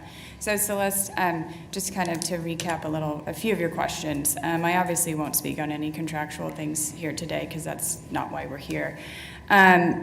As far as the Hyatt expanding, I think it's important that everybody knows people that come to our business or stay in our hotels are visitors to the city. And you know that visitors go out into our restaurants, they go to our retail shops, they spend money in our city. Obviously, there's tax revenue for the city, and that's really what we're trying to make happen. Currently, some of our cities that we're in competition with, as far as big conventions are concerned, would be Tulsa, Omaha, even some cities in Texas, Kansas City, Dayton, Ohio. We don't have the facilities to bring those big national groups to Wichita. We'd love to. We want to have, people that need 400 to 500 hotel rooms per group. And that's kind of the plan, and that's the direction we'd like to go. We don't have everything set in stone. This is just step one. Like Greg and Dustin had spoke to earlier, that land is actually it's on a hill. And if you look over here, this land right here, Hyatt already owns. And then this land right here, where there are some benches already and trees and lighting, this can be taken by the city as well and kind of developed a little more, add some trees. The Hyatt has put a lot of money into our own landscaping lately. We've planted wildflowers. We try to upkeep our landscape as well as we possibly can. And so we really hope that we can partner with you all and also with the city to make this happen. So. Thank you. May I? Go ahead, John. At the end. I'll wait till you're done. Okay. Well, I've walked over the property and I don't really see an alternative, a reasonable alternative for that spot of land, which, like you say, is on a hill, it's surrounded, it's not accessible really to the general public. So this makes me seem like it's a reasonable proposal to sell the property. But for me to support it, I would need two conditions. One is that the money has to come back to park property, park improvements, and that the trees have to be replaced somewhere else in some other park property, perhaps right there on the riverbank, across the river or somewhere else. Otherwise, it's a non-starter. Sure, and that's, we've agreed to pay that price that the city gave us, $15 a square foot. We didn't negotiate. We said, perfect, we'll do it. So that $209,000 can be put wherever you want. I want it in the Back contract. the I want it trees, in our agreement, our motion. Yeah. That's my point. Absolutely. You keep mentioning conventions. What kind of conventions are you It's in the talking about? contract. I saw it, yeah. What kind of there's all kinds of conventions. Okay. So, that's what we're in the business of. And we partner with C2, obviously, as well, to bring large groups. We just had Small Market Meetings Convention, which brought in almost 200 meeting planners from all over the United States that plan for associations. Associations is huge for us, but there can be an association for anything, and conventions. So, to name one specifically, sporting events is huge as well. Trade shows, having that expo hall is important for us. We have livestock, we have agriculture. There's a ton. But it's the fact that we need, you know, it would be nice to bring the bigger ones here. Right now, we're working on a much smaller scale because we can't support it at this time. I think one, if I can add one thing to Tom. Tom, I think if I want to make sure that I'm interpreting what you're saying correctly. So we're saying that you would support something like this, assuming we get the $15 a square foot for that money to go into the park, into Price Water. Right. But in addition to that, the replacement of those 22 trees somewhere in the park system, whether it's that park, whether it's, Yeah. I don't know, Meridian Dog Park, whether it's Yeah. whatever, Harrison. Okay. Because we That's- still do, yeah, I mean, I'm not trying to be rude or anything, but you brought up all the visitors and visitors and visitors. Well, our locals are the ones that are here, and they're the ones that are making waves, and they're the ones we need to consider when we're making these decisions. So something like that, I mean, we all hear it all the time about our trees. People, they want their trees. So something like that would definitely at least make it a little sweeter to know that some of that's being replaced, especially, and with the funds as well, because I do remember the sweet deal that Hyatt got when they came in, and so having that money actually go to our parks and community would, I think, would be really nice. So I think it'd go a long way with people saying, like, this is clearly an improvement over the current situation. I mean, like, listen, we got dying trees that are in an unactivated section of our park, and there's hopefully better opportunities than that. So there also needs to be a stop to the building at some point of our river, like the hotel, and now. We say this is not a precedent. We're not setting something that we will always do this. Right.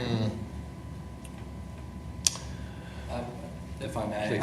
I'm probably the outlier here, but when we talk about the state of Wichita and where we're at right now, outside of safety and accessibility in our park system, I think economic development should be a priority as well. When Visit Wichita goes out and tries to sell conventions, the conventions themselves look at, all right, what's walkable, how many hotel rooms, how many convention spaces and event venues are there within a walkable distance. They are not able to sell our current capacity right now. And I completely agree with selling parkland is a slippery slope. And I'm not here to be a broker of what's equitable. I certainly would love to see a gesture of good faith, whether it's 22 trees or 30 trees or wherever, place them somewhere. I love that we have in the contract that the proceeds, the land proceeds, are going back into the park. And Celeste, you brought up the defunct bathrooms up there to the north. President Pompelli, you've mentioned that is a high priority on your list as well. Maybe that's something that we can look at. But in terms of where we're at, if we were Austin, Texas, it might be different. But we are Wichita, Kansas. We're trying to keep up and not maintain status quo with our sister cities like Oklahoma City, Tulsa, Des Moines, et cetera. Chris, when you bring up we're just piecemealing this one project at a time, that's how big things happen.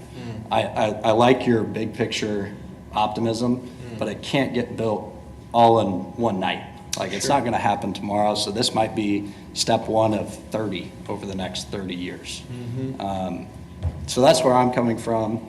With that said, I will have to abstain from this vote due to a potential conflict of interest, but I wanted to speak my piece on that. Thank you. Do you have any other further discussion on this? Please. Troy? From the staff perspective, Parks and Recreation Director, as I represent the Parks and Recreation Department, we do not like to lose parkland. That's something that we cherish and we protect on a regular basis. We get requests all the time to purchase different lots of property and on and on and on. And a lot of times, they have not even come to this board whatsoever. So we've really tried to avoid that. And we have sold some at some cases, and it's because of a very particular situation It's for the greater good for one reason or another. But ultimately, a lot of it was from the opinion from this board. And this board has the opportunity to give that opinion unbiasedly, which is something I really appreciate. I don't think it's setting a precedence because we have done both. We have, in the past, rejected many, many offers in the past. And in the past, we've also accepted offers in the past. So it really depends on the situation. In this particular situation, where we're looking at a piece of property that the city doesn't use, we don't necessarily even program this area. It's actually more of a maintenance hindrance for my staff. It's an area of the park that's not being used at all. So in a short little small piece, it actually saves us a little bit of money. The other part of it too is that the proceeds go back to the park.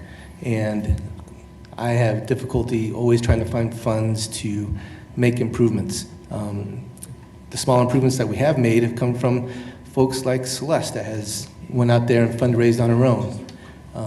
So we really appreciate that as well. So seeing this as an opportunity of selling a piece of property that is not used to actually benefit the rest of the park is something that, from staff perspective, we would support. Even more so, love the idea of sweetening the pot in regards to asking for some funding for trees as well. That's up to you, but I would like to see that as well. So. Do you feel prepared to make a motion? Yeah, I feel prepared.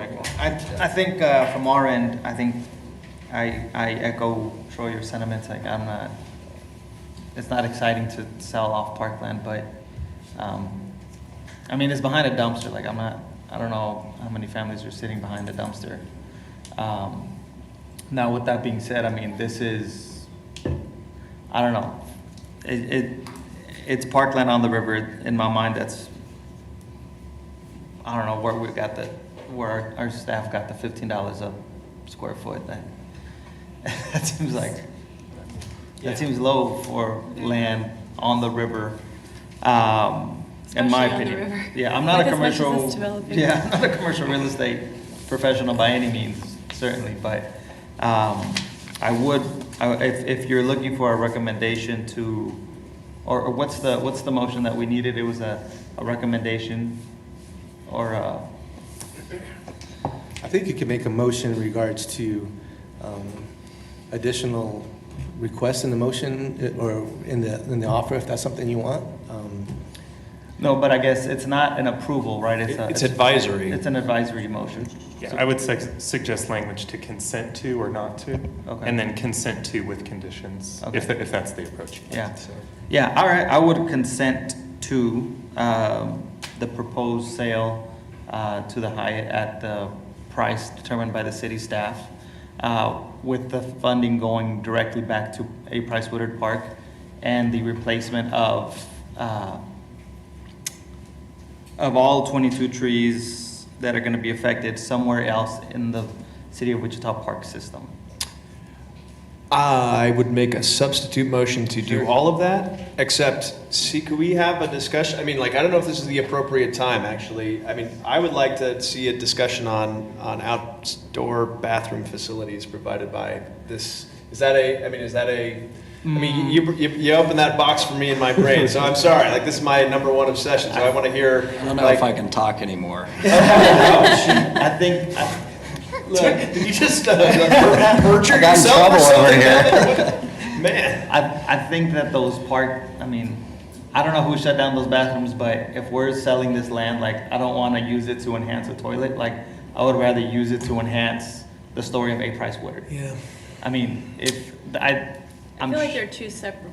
Yeah. All right. I'll withdraw my substitute. I mean, A. Price, like, there's a lot of people that don't know who A. Price Woodard is, right? Like, could we use these dollars to create, like an enhanced experience that really makes A. Price Woodard Park a destination park, right? Something that makes people want to go visit the space and create a bucket list experience, like a bust or a statue or something that commemorates A. Price Woodard outside of waterfalls that just got fixed. No offense to them.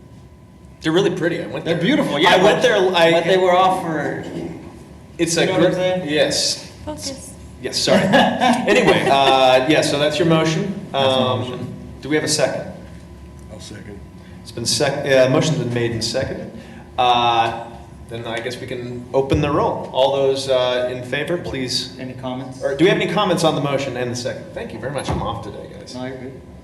Any comments? I want to know what's happening, man. You cannot be mentioned. All right. Okay. So, and it's more just that once we recognize an ethical conflict, it's better to continue abstaining. I see. Otherwise, abstaining from the vote and then refraining from the conversation afterward. Okay. That's really it. Cool. Are those separate and exclusive, just out of curiosity? Refraining and abstention?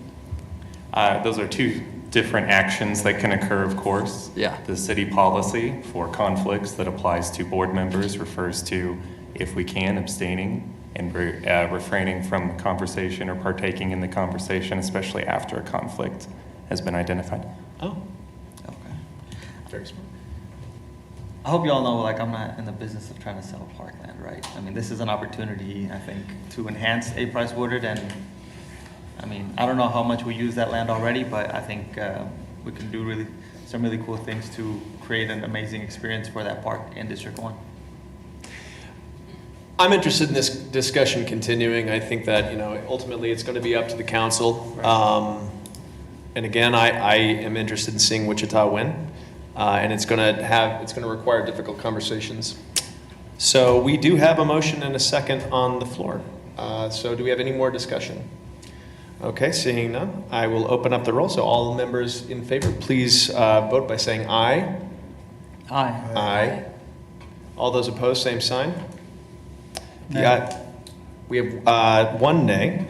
So the ayes appear to have it. The ayes do have it.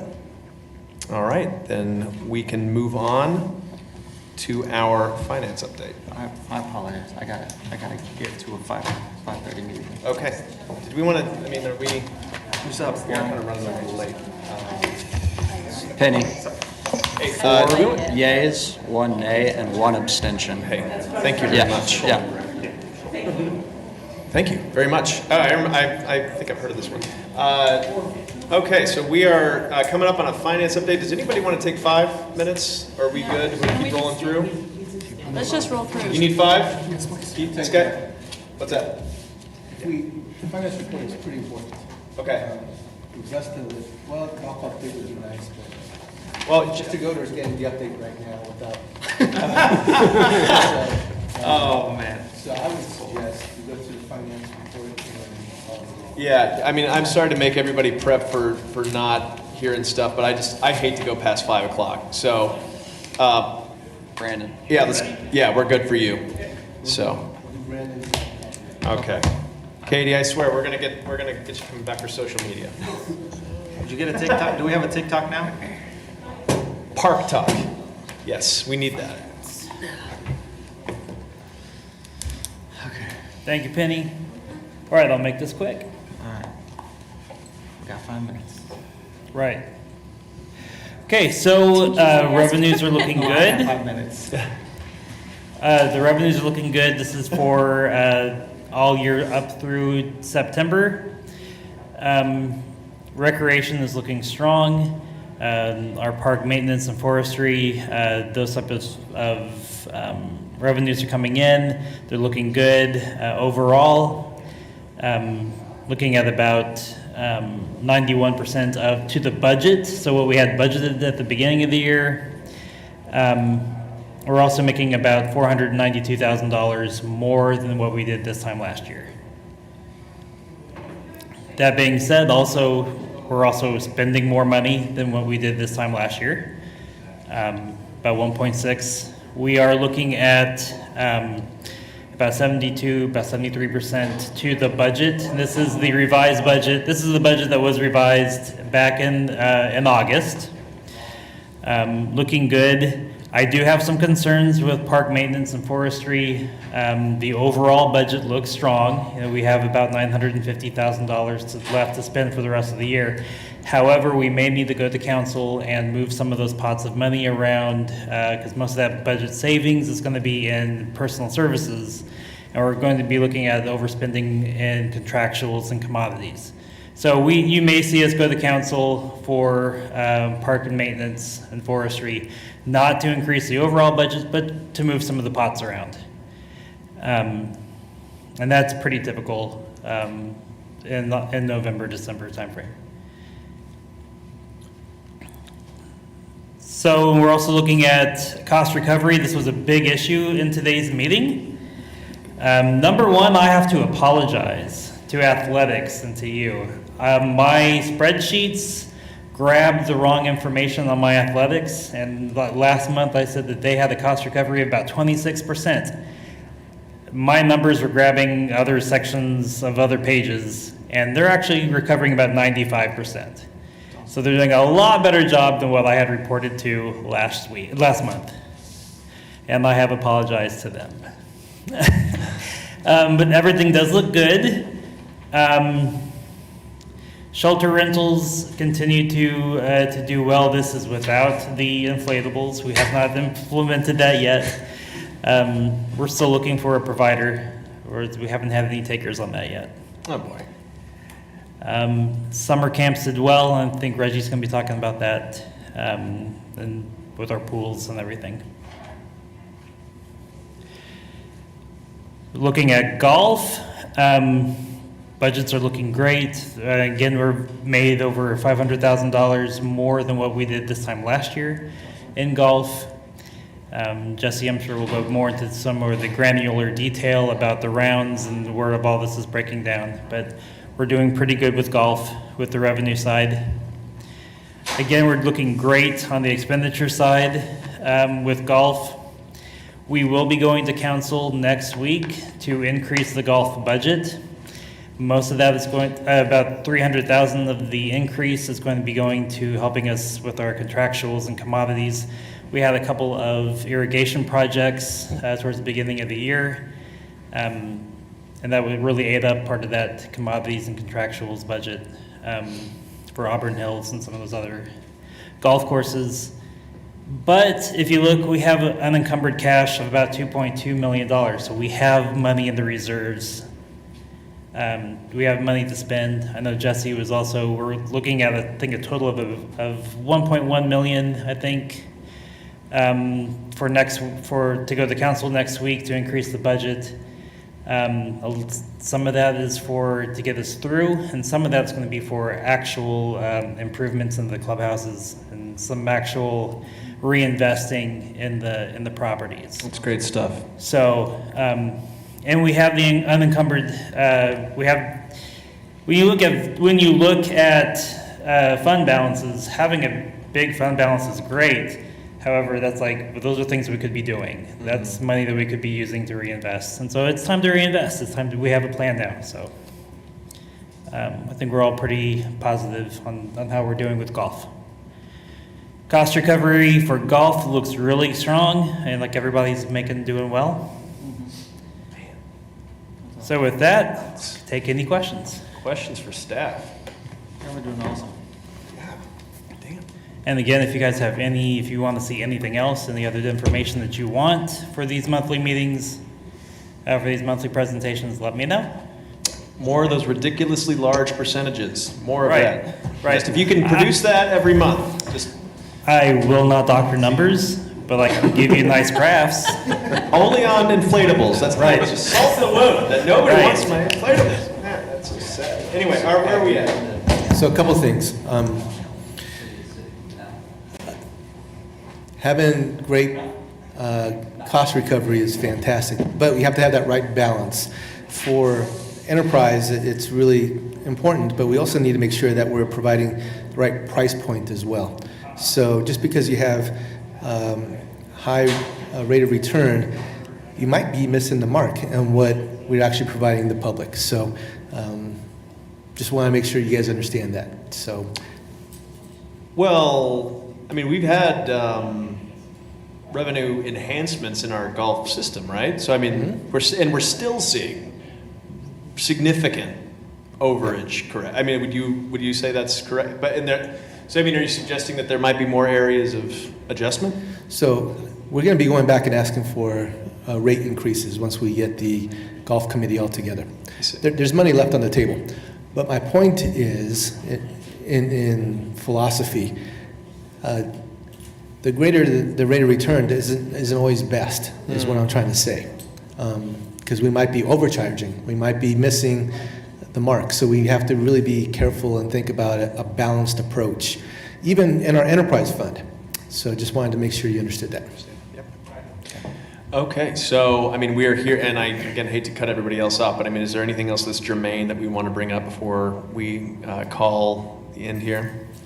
Let me see, is there anything else? And Jesse, let's you and I just want to hear, I want to hear your percentages afterwards. One more other thing as well. This year, we've been more successful than ever in bringing in extra dollars.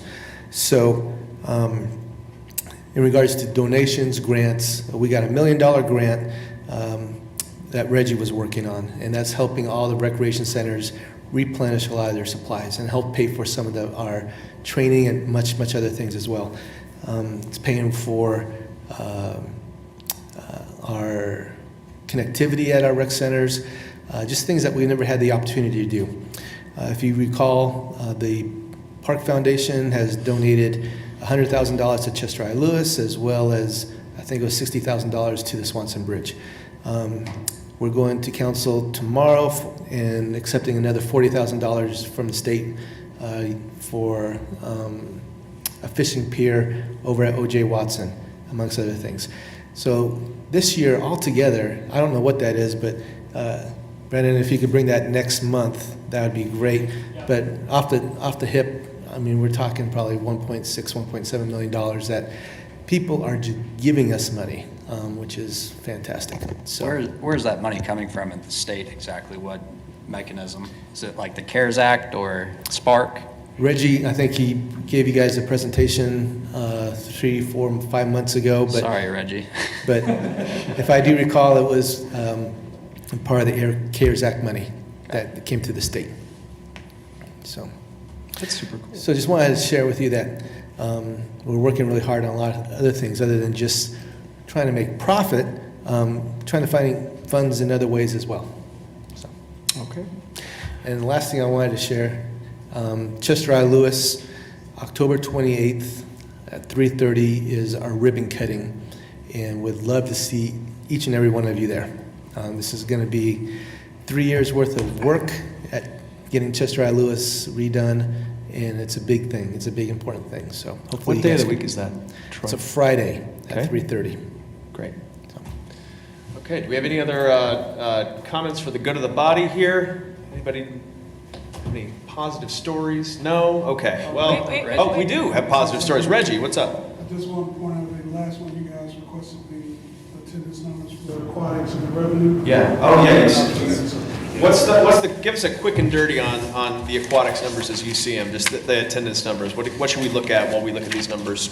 We had a slight increase from last year to this year. Just jump off. Sorry, guys. I want to hear what Reggie's got to say on this. We had a slight increase from last year to this year on the overall numbers for attendance. You'll see that there's about a $30,000 increase in revenue. And part of that is kind of what Mr. Houtman talked to, is that looking at what our pricing structure is and what increases and things that we can make. And we did make a $1 increase into our pool admission rate that factored into that. And you'll see that even though there's a slight increase on the participation, that did impact our revenue. And you'll see on some of those areas, one of the big things that impacted us was some of the closures for vandalism and theft and repairs that we had to make. So you'll see some of those numbers decrease there, and it's directly related to that. So it shows the community what that impact has on us with being available for usage when there's things that take place that's outside of our control. Oh, yes, we do need to have one. That's a very good point. We need to have a discussion really briefly because we have a vacancy that came up recently. Commissioner Simon has decided to take a step back from the Sustainability Board. Thank you very much for your service on that board. It's incredibly important. So I wanted to take this opportunity to open up. If anybody has any interest in that, maybe Phil could share a little bit about it, and somebody could point toward how we move. Anyway. You were, I didn't know if you, No. were you interested? No. What? No, I don't know. It just, he did it. Oh. All right, I don't know what just happened there, but okay. All right, so, Phil? I mean, the board has a lot going on. It's got its first budget. I mean, the city's given it $100,000 to decide how they're gonna move forward with it. Some of it may be coming back to this board in the form of trees. So it's whatever they decide, right? So there's a lot of things going on with it. I just, however, this time cannot balance two boards myself. And so some things going on in my life personally. So I need to step away from some responsibilities. So thank you. But they need that input from this board. It is important. Okay, well, who's got an interest in such a thing? Does anybody have any, feels personally called to step forward and join our sustainability board from the park perspective? Tom? And you know, I'm the 10th person. You can do it over Zoom. So I still feel overcommitted already. Understand, okay. Lucia? Yes, perhaps. Something to think about? Do we need to have an answer today? Okay, Yeah, well, let me think. think it through. And when are the meetings? Yeah, what's the commitment look like, Phil? When are the? it's like the third Thursday of the month from like 6:15 to 7:45. Okay. Third Thursday, 6:15. They meet over the library. Okay. And you can get in remotely? Yes. Okay. Okay, well, we don't have to have an answer today, but we will discuss that more. So if there's nothing else, does anybody else have anything else that I forgot? And, okay, well, with that, I would like to make a motion to adjourn. Do I have a second? Second. Okay, all those in favor, please vote aye. Aye. Aye, all those opposed, same Or sign. aye. Meeting is closed, thank you.